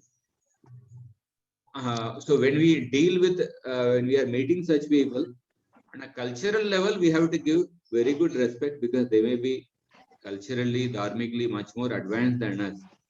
On a philosophical level, we have to argue. But sometimes when we are, say, suppose people who are, say, from the Western background or non-Vedic background, when they try to give, when they try to give a certain thought process, they may say that they may tend to not have that, show that respect towards others. They may tend to drive the thought process of not showing respect towards them, even on a practical level. So these have to be kept in mind. Just like the Samudra Manthan Leela, the demigods actually cooperated with the demons with a common goal of getting a Amrita. Just because they were working together with the demon, that does not mean that the demigods accepted the philosophy of the demons. There was a common goal. Like when different political parties make a tie-up, so they make first a common minimum program. What are the common goals? What are the common goals which we are on that basis we are going to have a tie-up? But in this political circle, it's a bit different. This one. Similarly, sometimes we can have a tie-up with other groups within the Sanatan Dharma with a common goal, say a common goal of Dharma, on the common platform of Dharma. And a philosophical, we may have, that does not mean that we accept their philosophy, we agree with their philosophy. No, on a philosophical level, we can separately have a healthy discussion by following the culture of debate, etc. But at the same time, there can be a common, there can be a union on a common platform of Dharma with other Vaishnava Sampradayas, or even with other, say, with other Advaita Sampradaya, or with other Hindu groups. The demigods and demons, Samudra Manthan, the demons, they have a complete different habit, they have complete different thought process, they have complete philosophy. But still they united under the guidance of Vishnu with a common goal of getting nectar. Prabhuji, one last thing on this. Prabhu, yeah, So, we have this verse in first canto, Atma Ramas Chamunya, Nirganto Api Urukrame. So here the Atma Ramas, they also engaged in Ahitukim Bhakti, which is mentioned. So this Atma Rama refers to probably Brahmavadis because they are innocent, where Mayavadis are envious. Yes. So that would refer to this Brahmavadis then, right? Yes. Yes. Yes. Thank you. Thank you. Mhm. Hare Krishna. I have one question. Hare Krishna. Yeah. Yes, Rahul. Go ahead. Go ahead. Hare Krishna. You're talking about this Lord doesn't feel the misery of the living entities because he's completely spiritual. So then, like for pure devotees, their feeling of the misery of the living entities, like Prabhupada, one pastime is there when he saw some people standing in line for bus, then he started crying, feeling compassion. So then, what is the difference between the compassion of a devotee and then Lord's compassion? Is it material for a pure devotee and for Lord it's spiritual? In this regard, also, I wanted to also ask the same. You can Let answer him answer. two questions. You can ask separate question. The same question. Same. Approach in this regard only. You said that devotee feels suffering for others. Now devotee is feeling material suffering for others, and then how Lord will, like, my question is same like Prabhuji's. Like somebody is feeling pain for somebody standing in the line. So that is a material suffering he is feeling, and then how Lord can feel the suffering of that devotee, because that is material suffering. Now devotee is a composition of a devotional service, or he's a simply a human being. He also has experiences, pains and pleasures. So if a devotee is feeling some pleasure, like Bharat Maharaj, he felt some pain for deer. Now he was a devotee, so he's a, like Uttam Bhakta only. So now that pain was felt by Lord or not? The question comes. So only if devotee feels that, oh, he's very away from Krishna, he's away from his father, he have no love of God. So if that kind of suffering he feels, then only Lord feels. Or if he feels that, oh, he does not have a cloth to wear, कपड़ा नहीं है पहनने के लिए, या उसके पास ये नहीं है, वो suffering है, ये कर रहा है, तो Lord feels which kind of pain of devotee? So before you answer, on the same lines, can I extend the same question? Similar, same question, but a little different, where maker of a game, he will know every point in the game. And Lord has made this entire game. How is it possible that he does not understand the pain points in the game? He may not give any importance to it, knowing that it is not pain at all, because the physical existence is not real. But he not knowing it or not able to feel it, how it can be, because he's the creator of this game.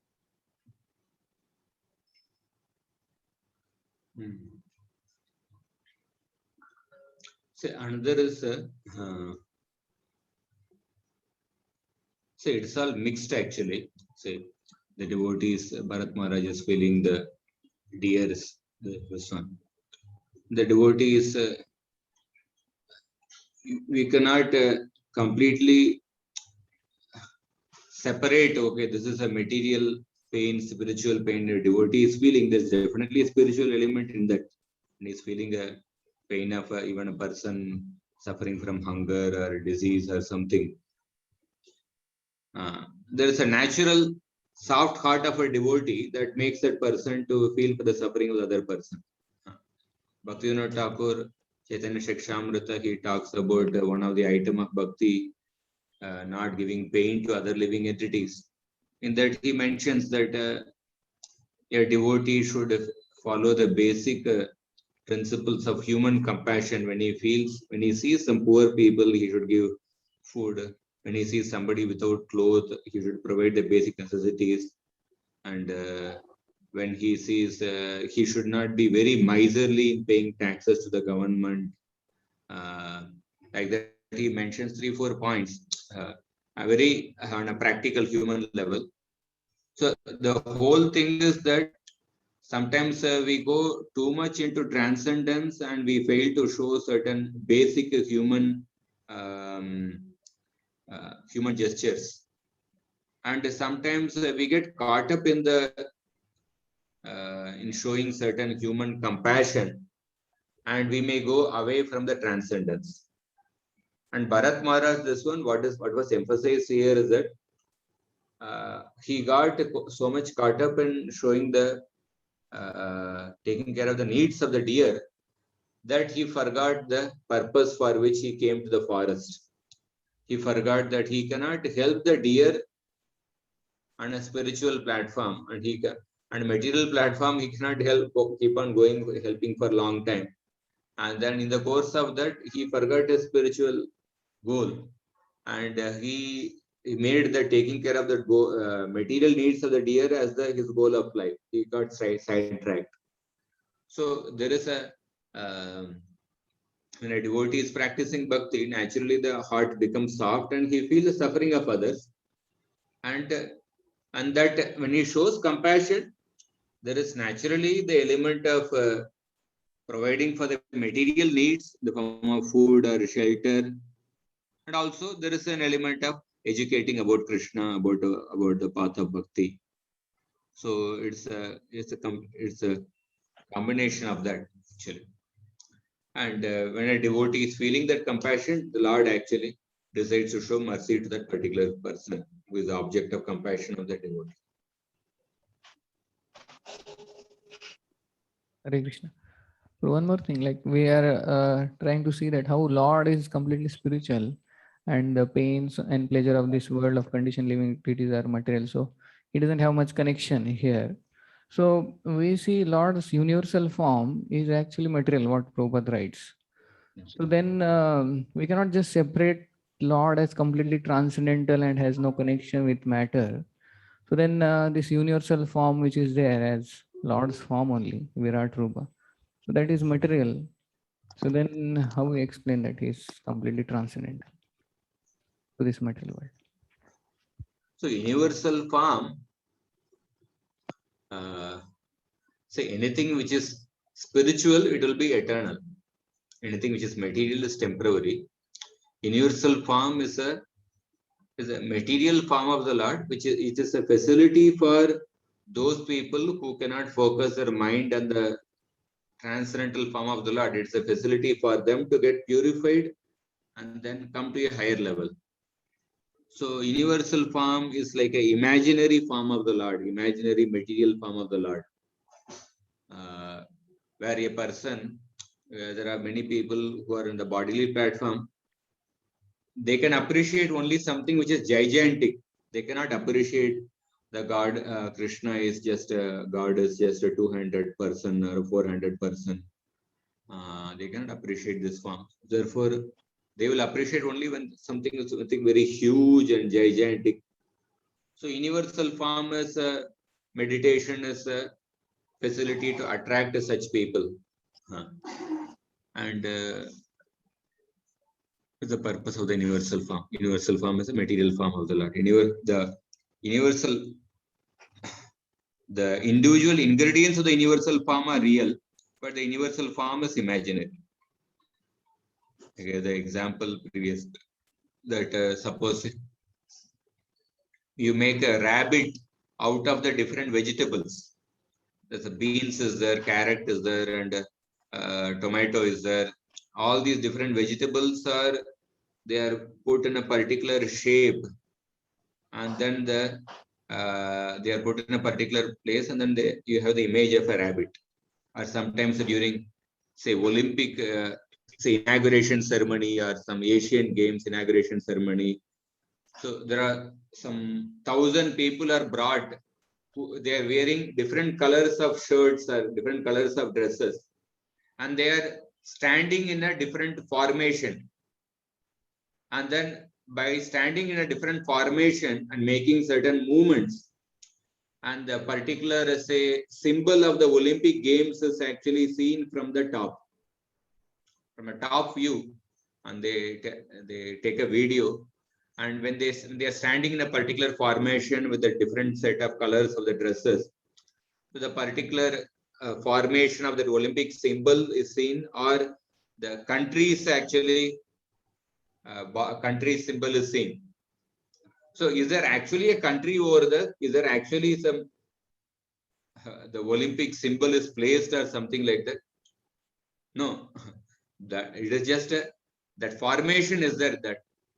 But the people who are involved in making that formation, they are real people. But that is an imaginary formation, imaginary border of that country. Country is not there in that stadium. But just that country's border is depicted there. But the people who are involved in making that formation, they are real. So similarly, the universal form is made of the different planets, the different demigods are there, the different varnas, different ashramas are there. So they are real, but the entire universal form is an imaginary material form. It's a facility for people who are in the bodily consumption to advance to a higher level.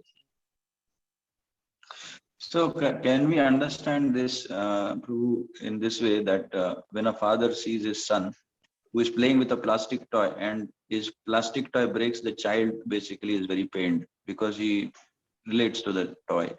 Whereas the father laughs and he says, I will get you another toy, because he knows that plastic toy is unreal. So does the Lord definitely feel that the plastic toy is broken, it will hurt the child? And he doesn't care much because he knows the reality that he is not the toy, or he has nothing to do with the toy. Does this sort of summarize in a simple manner how we should understand how the Lord looks at our pain on the material platform? Lord's mercy, I discussed that sometimes. Different examples, we may come up with different. I gave the conclusion that when the devotees feel for the pain of the suffering of the other living entities, whomever the devotees want to show compassion, the Lord's mercy follows them. This is the conclusion. Hare Krishna. One more thing I want to ask. Ah. It's in Samudra Manthan that when the demigods go before Samudra Manthan to Lord, then the Lord gives the analogy of that snake and mouse. So in that, then Lord tells that you get the nectar, and then with their help, and then you take the nectar, whole nectar, like that. That's what the conclusion from that snake and mouse analogy. So this analogy seems to be quite biased. So if how this analogy is unbiased, how Lord is unbiased, who is speaking this analogy? See, in this world, you have to act diplomatically. So that is why, say, the partiality in Krishna. So Krishna is partial towards his devotees, and to the other people, because at the same time he is impartial to the entire world. Like there is a verse which Jiva Goswami quotes from the kind of 38th chapter, 10.38.22. He sees a series of verses in the same theme. Natasya Kashchit Daita Suhruttamo Nacha Priyo Dveshya Upekshayeva. No one is dear to him, nor is anyone a bosom friend. There is no one who is not dear to him, nor anyone who is an object of hate or even indifference. Nevertheless, he loves and serves his devotees exactly as they love him. Just as a tree from the heavenly realm rewards those who approach it with the specific objects they seek. Similar to Samoham Sarva Bhuteshu verse in the Bhagavad Gita. So essentially, that Krishna is partial towards his devotees. But like he has openly kept the door. Anybody who wants to receive whatever my partiality towards me, anybody is actually willing to receive, anybody can receive that, but I reciprocate with those who I am partial toward those who are bhakti. So for Bhagavan not to the fact that Bhagavan loves and serves his devotees simply because they are the only ones interested in such a relation with him. For Bhagavan not to respond in this manner to his devotees would violate the unbiased nature of a wish-fulfilling tree. And furthermore, when the Lord is remaining neutral in regard to all others, that is simply the appropriate response to their own neutrality in regard to him. Because those people are neutral towards him. They don't care for Bhagavan. The Lord is also neutral towards them. It is what they choose. Ye yatamam prapatyante tam tadaiva bhajamyaham. So therefore he graciously responds accordingly.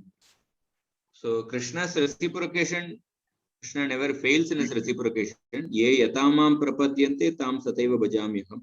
When people try to be crooked towards him, Krishna also tries to be a cheater.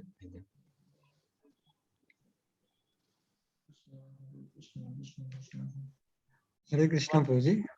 Hmm. Hare Krishna Prabhuji. I have pasted one verse of Gajendra only. When I heard this explanation, I got the doubt about that verse which he speaks, Madrik Prapanna Pashupasha Vimokshanaya, wherein the purport Vishwanath Chakravarti Thakur mentions that you are situated in hearts of everyone and you can feel the suffering of us. So how do we understand this prayer? Is it that Bhagavan we are differentiating here about Paramatma and Bhagavan aspect of the Lord? Is it that we are doing? Means that's what I wanted to understand. The psychology of compassion which you explained is actually I could not fully understand. Yeah, psychology of compassion. What I mentioned was that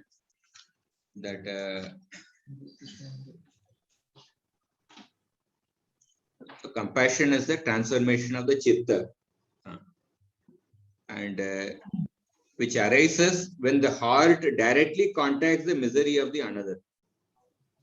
So only when impelled by such a compassion, a person is moved to act for others' welfare. That means a person feels empathy in relation to the other's misery. So in the case of the Bhagavan, such empathy is not possible because he is completely transcendental to all material experience. It's completely transcendent to all the material experience. So therefore, feelings of pain and pleasure, they are modifications of the chitta, which is an evolute of prakriti. Chitta is coming from prakriti. Prakriti becomes mahatattva and then chitta. But Bhagavan is beyond any tinge of maya. Therefore, he cannot be touched by any material misery and therefore cannot feel the pain of others in his heart and be aroused to compassion. So that is the point. That is the psychology of this one. This concept is clear. How is it that Gajendra, Lord reciprocated to Gajendra? So that is what the same point is raised by Jiva Goswami. He says in the case of Gajendra, Gajendra offered, exhibited his pure bhakti to the Lord. I completely take shelter of you. He performed Sharanagati. And therefore the Lord came. So Lord came because of his remembrance and seeking shelter. Not because that he was feeling the pain. Like that pain was not felt by the Lord. But whereas in prayer, Gajendra appears to express his feeling, which that prayer bhakti, is. He exhibited his pure devotion to the Lord, and the Lord came in response to his pure devotion. That is the point. Yeah, because that prayer means in the purport, Vishwanath Chakravarti Thakur says, I have pasted it, that there is no need to make our suffering known to you, for you are residing within all beings as Antaryami. So this based on what we discussed, what this is my understanding, Prabhu, is that Lord came to help him because of his surrender and remembrance of the Lord.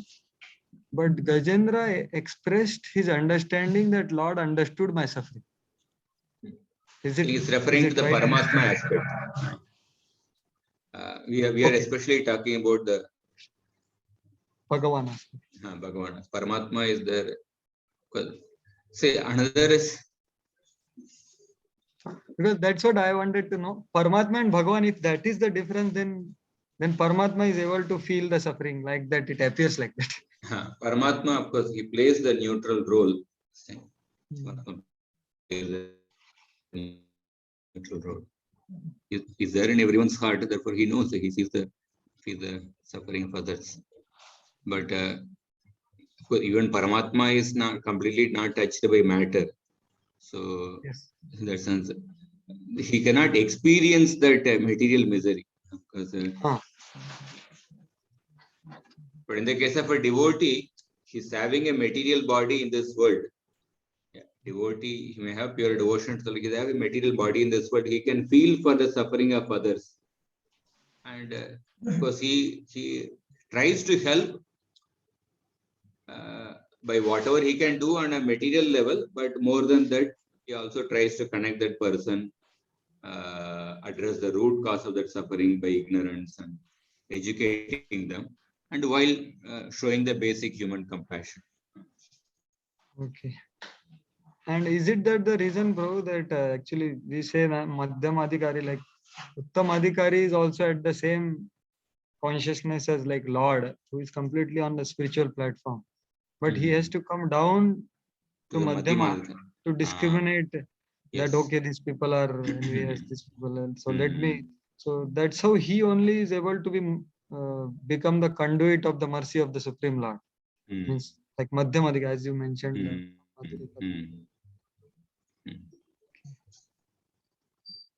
Madhyamadhikari devotee makes this mercy appear partial. Then this blame of partiality is transferred to the devotee.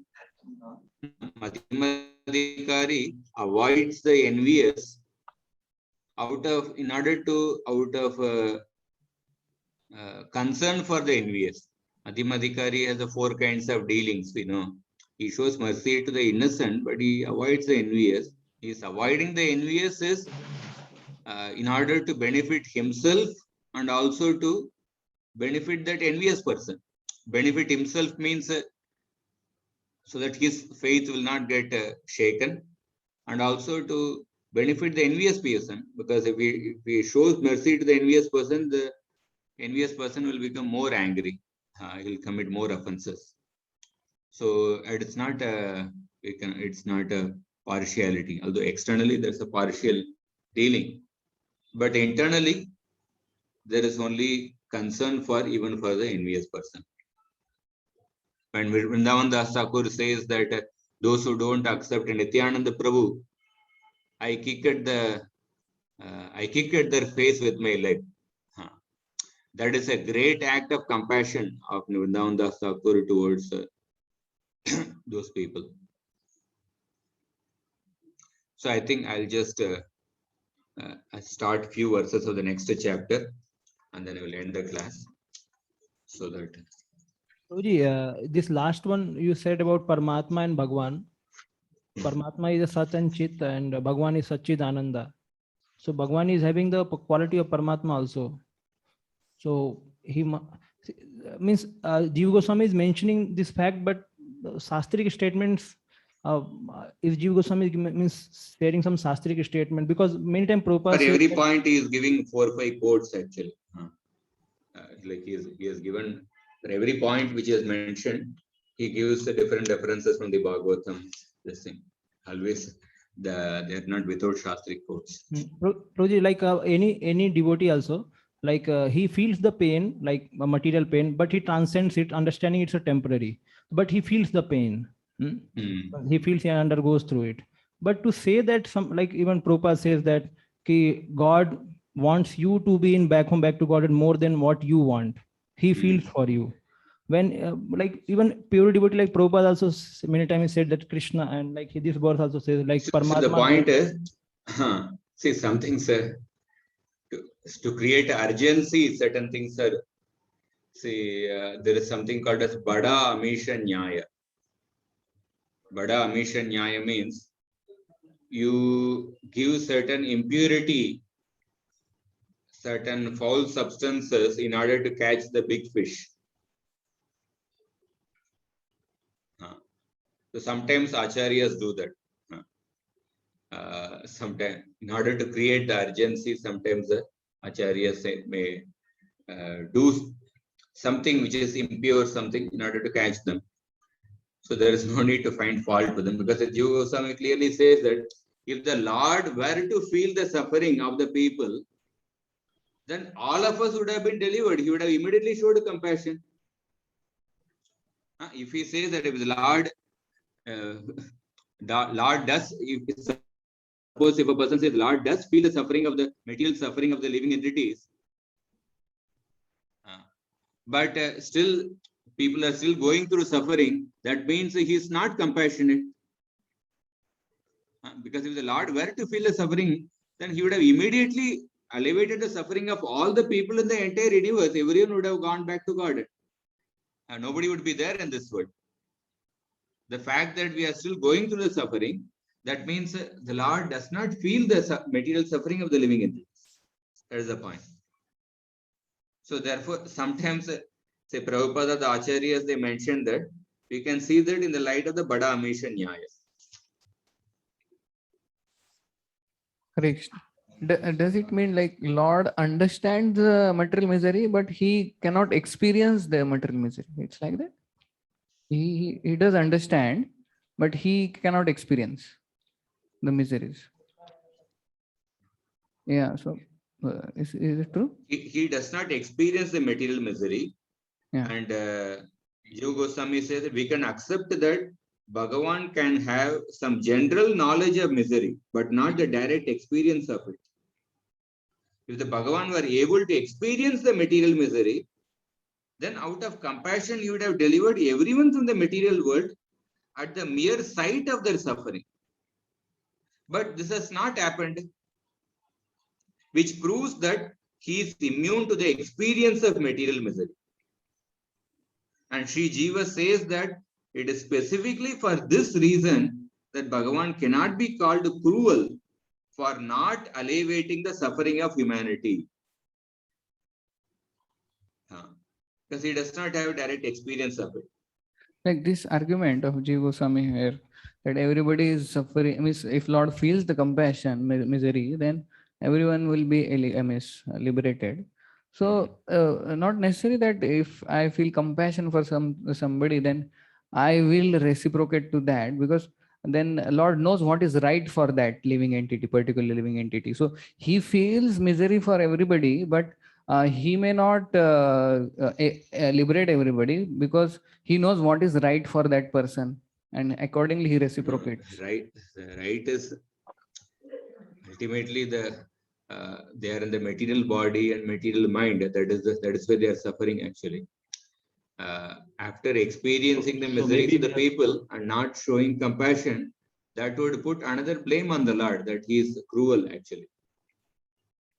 No, what if, Prabhu, what if, I mean, we know that we have chosen to enjoy this game. We have chosen to enjoy this game. We have chosen the rules of karma. And so, like children go to a movie theater and they want to experience horror movie and get frightened. Why would Lord, I mean, it's not that Lord is not merciful. It is Lord knows they want to experience 12 types of prasads, and so they are going there. Nothing will happen to them anyways. That the Lord knows. We also, I mean, those who have read know that nothing will happen to us, but we get caught up in his game and we feel that we are the victim on the screen. So in that way, he understands exactly what his game is fully, thoroughly, because it's his game. And he only, when we call out, oh my God, Free will horror also. movie, so please. Yeah, by free will. So we are putting ourselves in this situation. It is not that serious because it's a game finally. It is a game finally. So God also, Lord understands that it's a game. So that is why he doesn't pull them out, because he knows they are safe. Everyone is safe. When the living entity takes first step, when the living entity takes the first step towards him, then the Lord actually reciprocates. Otherwise, he just remains neutral to the people. That is why one of the Vedanta Sutra, Vaishamye Nairgranye Va, there is no fault of partiality on the Lord. This very point is addressed. There is people are suffering, but Lord is not doing, or he is a cruel, or there's partiality on the part of the Lord, one may say. So the Vedanta Sutra mentions this very point, because when the living entity, he has to take the first step. When he takes the initiative to approach Krishna, then Krishna will actually take his step. So But until as long then, as the living entity is not, he just wanting to do different things, so Krishna just facilitates, he just remains neutral. Yes, Prabhu. Prabhuji, Hare Krishna. Hmm. Prabhuji, why Lord needs an experience of suffering to deliver? His So knowledge. that is the psychology of compassion. No? So when you only when you want to show the empathize or show compassion to somebody, so that time you have to feel the pain of that other person. If you don't feel the pain of the other person, then you won't actually show compassion to the other person. And Prabhuji, regarding Uttamadhikari, Prabhupada writes that he knows that some have misused the free will and they are under the external energy, the Brahmana and dog particle, like that Prabhupada explains while explaining Uttamadhikari. So he is aware that jivas are suffering. So what is stopping him from giving mercy in that sense? He is seeing that they are suffering, just that he sees that they are in contact with the Lord's energy indirectly. Yeah, again, so Uttamadhikari thinks Sarvabhuteshu yah pashyet bhavam abhayam atmanah. That sometimes in different places purports Prabhupada uses sometimes. He may be explaining Madhyamadhikari may use the term. We have to see closely. If we read the verses, Bhagavatam 11th canto, Uttamadhikari sees Krishna everywhere and he sees everything in Krishna. So Uttamadhikari feels that even Haridas Thakur says that Uttamadhikari feels everybody is Krishna conscious. He is the only non-devotee. And that's how some Uttamadhikari is described in some places. So Uttamadhikari, even suppose whether Uttamadhikari or Madhyamadhikari, what Prabhupada is referring to, so when he's feeling the suffering of some living entities in a particular body, but still he also has a limitation. Okay, it is not within my capacity to elevate this living entity.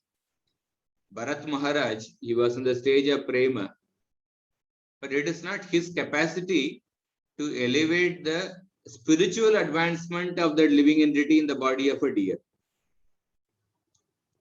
So he didn't understand his limitation. So therefore, but he got caught up in taking care of the material needs of the deer. And he got sidetracked from his path of bhakti. So when we are, Mahaprabhu was such the Supreme Lord, therefore he could even elevate the tigers and deer spiritually. But otherwise, other Uttamadhikaris, they don't have the capacity to elevate the, especially other animals in a spiritual platform. At the they may show their material compassion, they may show compassion for their whatever material suffering and do something needful. And they also exhibit their compassion based on whether it's an innocent person or envious person. Depending on that, they will show compassion.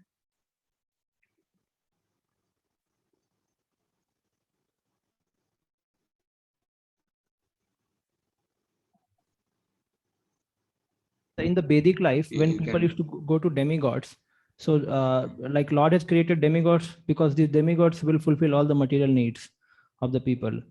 And so, and because Lord Vishnu does not feel for the material needs of any living entity, means he has created, but the pain, he may not feel immediate pain.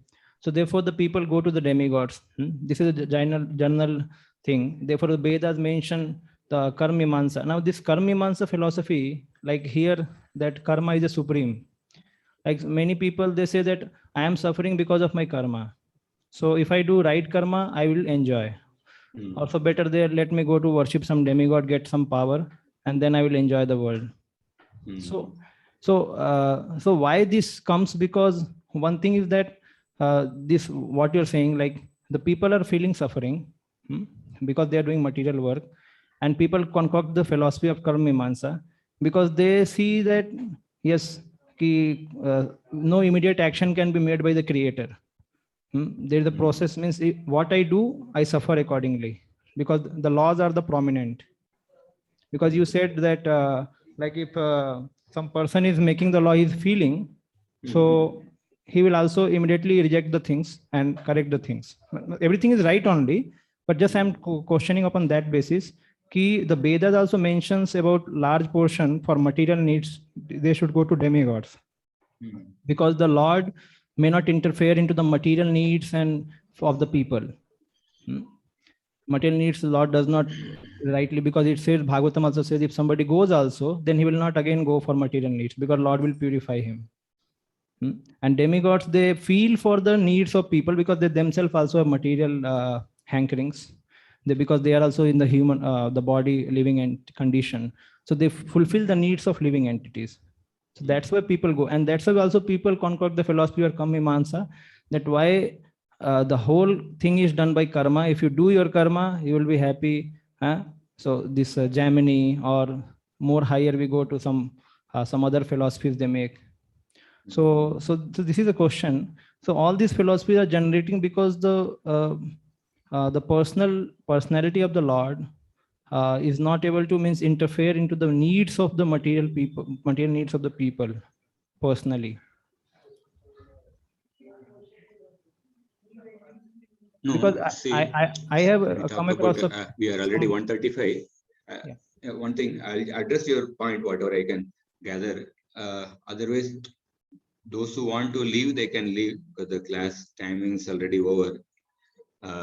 Say, Karma Mimamsa philosophy, when we talk about the Shad Darshans, Nyaya, Mimamsa, Vaisheshika,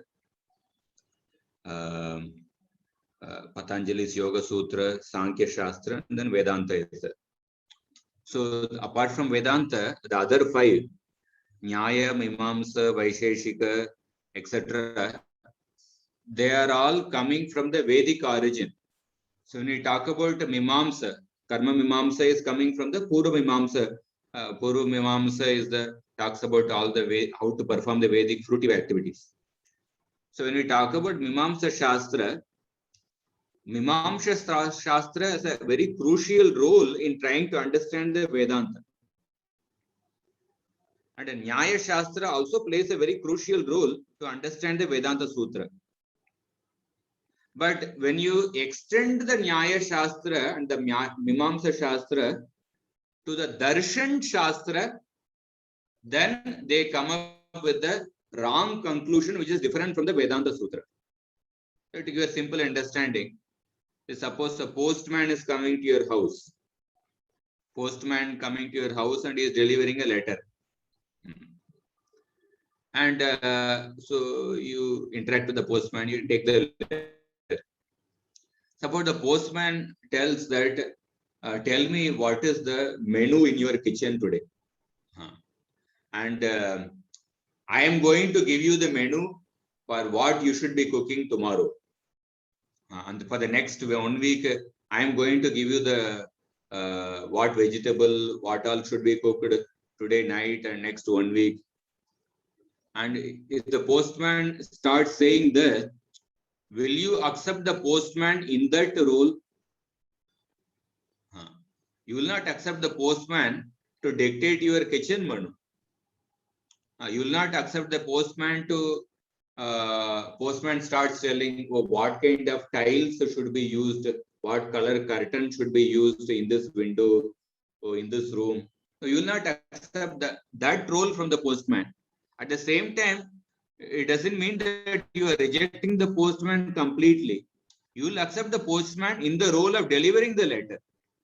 So similarly, when we talk about Nyaya Shastra or Karma Mimamsa, these Shastras, they have a particular role in understanding the Vedanta Sutra. Originally, these departments, Nyaya, Mimamsa, Patanjali's Yoga Sutra, Vaisheshika, they were all started as part of the different departments in the Vedic knowledge.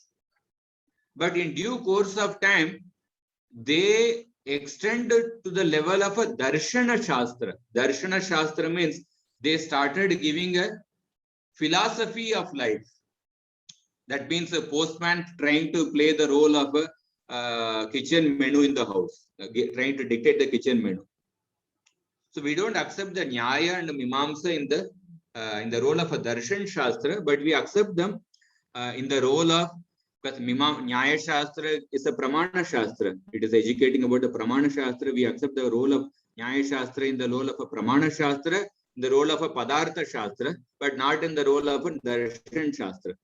And Mimamsa Shastra gives very important tools for understanding Vedanta Sutra and interpreting the Vedic statements. So in that role, we accept them. And the same principle applies good even for Mahabharata and other Puranas. The Mahabharata and other works of Vyasadeva, they have a particular role in teaching about the how to live in this world. Just like a postman, we accept the postman in the role of delivering a letter. So Mahabharata, we can accept them in regards to how we can learn different aspects of real life situations. So many stories come in the Mahabharata, we can learn that. Otherwise, why there are so many quotes of Prabhupada talking about I am actually wanting to translate Mahabharata and Ramayana, I want to give to the people. But we don't accept the Mahabharata in the role of teaching us what is the ultimate goal of life. Bhagavatam is the what is the ultimate goal of life. For that, Bhagavatam is the scripture which is actually teaching us that the Prema Pumarto Mahan. But in that aspect, in that role, we don't accept Mahabharata and other Puranas, other scriptures. But we accept the other Puranas and the Mahabharata in the role of this one. So therefore, I don't know whether I actually addressed your point, but this is one thing I wanted to mention. When we talk about this Karma Mimamsa and this one, we have to have the understanding that when we are rejecting that, we are rejecting the particular role, certain role of those particular departments of knowledge. We are not rejecting them altogether. Otherwise, if we see the Sri Vaishnavas, Madhva Vaishnavas, they all study Nyaya, Mimamsa and Vyakarana. Nyaya, Mimamsa, Vyakarana. They are building blocks for studying Vedanta Sutra. But suppose sometimes when their role is extended, when they start playing the role of a Darshan Shastra, those aspects we don't study. Though they are actually refuted by Vedavyasa in the Vedanta Sutra. If we read the 87th chapter, Praise of the Vedas personified, there are certain verses where the Vedas personified, Vedas are refuting the different philosophical conclusions of the Nyaya, Mimamsa and other philosophies. So I think shall end here. If there are more questions, we can actually take up, or they can call me up at a suitable time if I'm not able to satisfy you. I can't say that I'm able to satisfy all the questions, but at least I can try and make some attempt. Oh, so this Nyaya, Mimamsa, all of these are the rules of the game, right? And we did not commit sin and we suddenly fell here. We chose to come here. And the rules of the game are laid out. Where does compassion even appear out here? When we chose the game, we chose to enter the game, nothing is going to happen to us. Here, we just have to play by the rules of the game. Like, for example, again, theater example, when we sit in the theater and we want to really enjoy the movie, horror movie, definitely lights have to be off. That means we should forget who is sitting next to us. The Lord is sitting next to you. You switch off your relationship with the Lord, only then you can enjoy the game. So only to enjoy the game we are here. Where is the suffering? I mean, there is no concept of suffering that the Lord even sees, because it's really not suffering, because it's an illusion. It's illusory. There's no suffering. There cannot be suffering for that which does not really exist or is very temporary, or it does not really it's not your true identity also.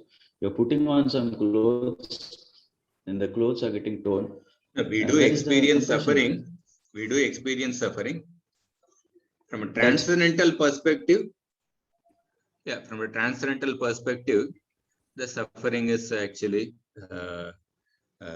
insignificant. But when we are engaged within the material body, like right now it is 1:40, I'm sure people must be waiting for the lunch and this one. When we don't eat, we do definitely feel the suffering, because when we are, as long as we are in the material body, we do feel the pains and pleasures of the body. But when a person is absorbed in some higher platform, in a transcendental perspective, these things becomes immaterial. But on our platform, we definitely feel this one. Yes, So Nyaya Mimamsa, don't mix up unnecessarily different things. Nyaya Mimamsa, the rules of the game, this one. I mentioned a different concept. So Nyaya, Mimamsa, all these are actually different parts of the Vedic. There is the 14 departments of knowledge, Vedic knowledge.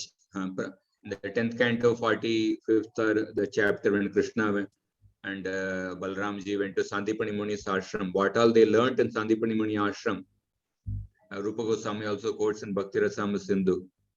So there is this 14 departments of Chaturdasha Vidya, or sometimes some places it is mentioned 18 departments, 4 Vedas, 6 Vedangas, and then Dharma Shastra, Ayurveda, Dhanurveda, Artha Shastra. So they are all whole part of the Vedic. Vedas give a wholesome program.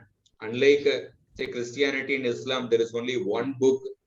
They just keep reading that one book. The Sanatan Dharma, there is a 14 departments of knowledge, and each department of knowledge, there are multiple books taking care of all the aspects of our life.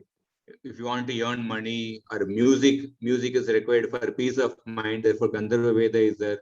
To take care of the body, practice spiritual life, you need a healthy body. Therefore, Ayurveda is there. And the 4 Vedas are there. And then in order to study the Vedas, there are 6 Vedangas. Just like for a person, there are different limbs of the body is there. Eye, ear, nostril, everything is there. The different limbs of the body serve the whole body. So similarly, the Vedas are compared to the Veda Purusha, and the 6 Vedangas are compared to the different limbs of the Veda Purusha. The 6 limbs of the Veda Purusha are Chandas, Vyakarana, Nirukti, Kalpa, Jyotisha. So these 6 limbs of the Veda Purusha, they actually help us to perform the Vedic rituals. They help us to understand the timing of the Vedic rituals, etc. The ultimate purpose is that the living entity, while living in this world, he lives a happy life by following the principles of Dharma. And then after this life, they attain the lotus feet of the Lord. So that is the purpose of all these Vedic literature. To live a long life, happy life, healthy life, and at the end, you also attain the lotus feet of the Lord. So Vedas give a very wholesome program through these different departments of knowledge. Yes. So I think I'll stop here. Maybe tomorrow we'll take up actually. Prabhuji, in Bhagavad Gita, Krishna says Chaturvida Bhajantim. So how is it that Lord, though not experiencing the misery, so there someone may wrongly say that Devatas experience the misery of the Jivas, Lord cannot experience because he is transcendental. So how do we explain that part, that Lord, everyone should take shelter of Lord on this premise?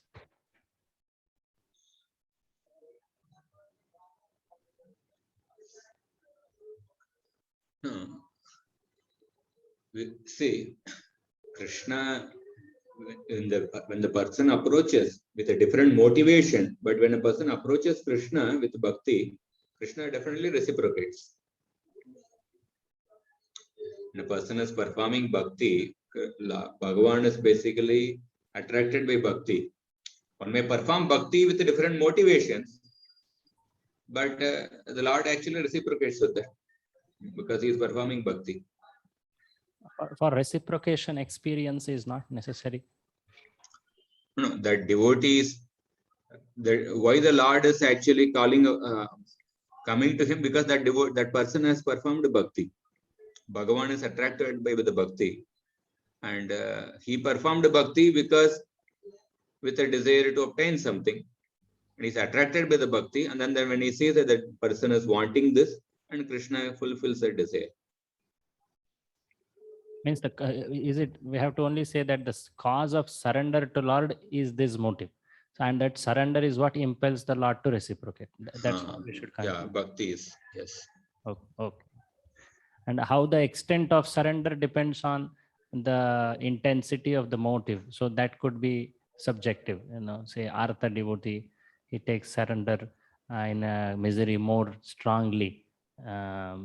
So Lord reciprocates based on the surrender, the intensity of the surrender, not on the misery. Like, can we say? Because that is the example of Gajendra we discussed. Yeah. Because his Jiva Goswami and Gajendra comes in the category of Artha. So Lord came because of his suffering, may say. But he say, if he came because of his suffering, that means he experienced the misery of Gajendra. But he says Lord came because Gajendra surrendered to him. That is what actually that bhakti impelled Lord to come immediately. So that is the answer he gives. Thank you, Prabhu. Thank you. Hare Krishna. We will, Kunja Bihari Prabhu will take up tomorrow, or you can call me sometime. Otherwise, I'll have to make everyone wait actually. I have to go for lunch. So thank you very much. So tomorrow we'll finish the 5th chapter, and then 6th and 7th chapter. And So tomorrow is Radhashtami. Yeah, okay. Tomorrow there is no class, and Wednesday. Yeah, Wednesday. Rohan, your number if you can share. Yeah, I will share the number. Okay, thank you. Okay. ग्रंथराज Shrimad Bhagavatam की जय, श्रील प्रभुपाद की जय, गौर भक्त वृंद की जय. Prabhuji, this Paramatma Sandarbha you will send, Prabhuji? I will send it to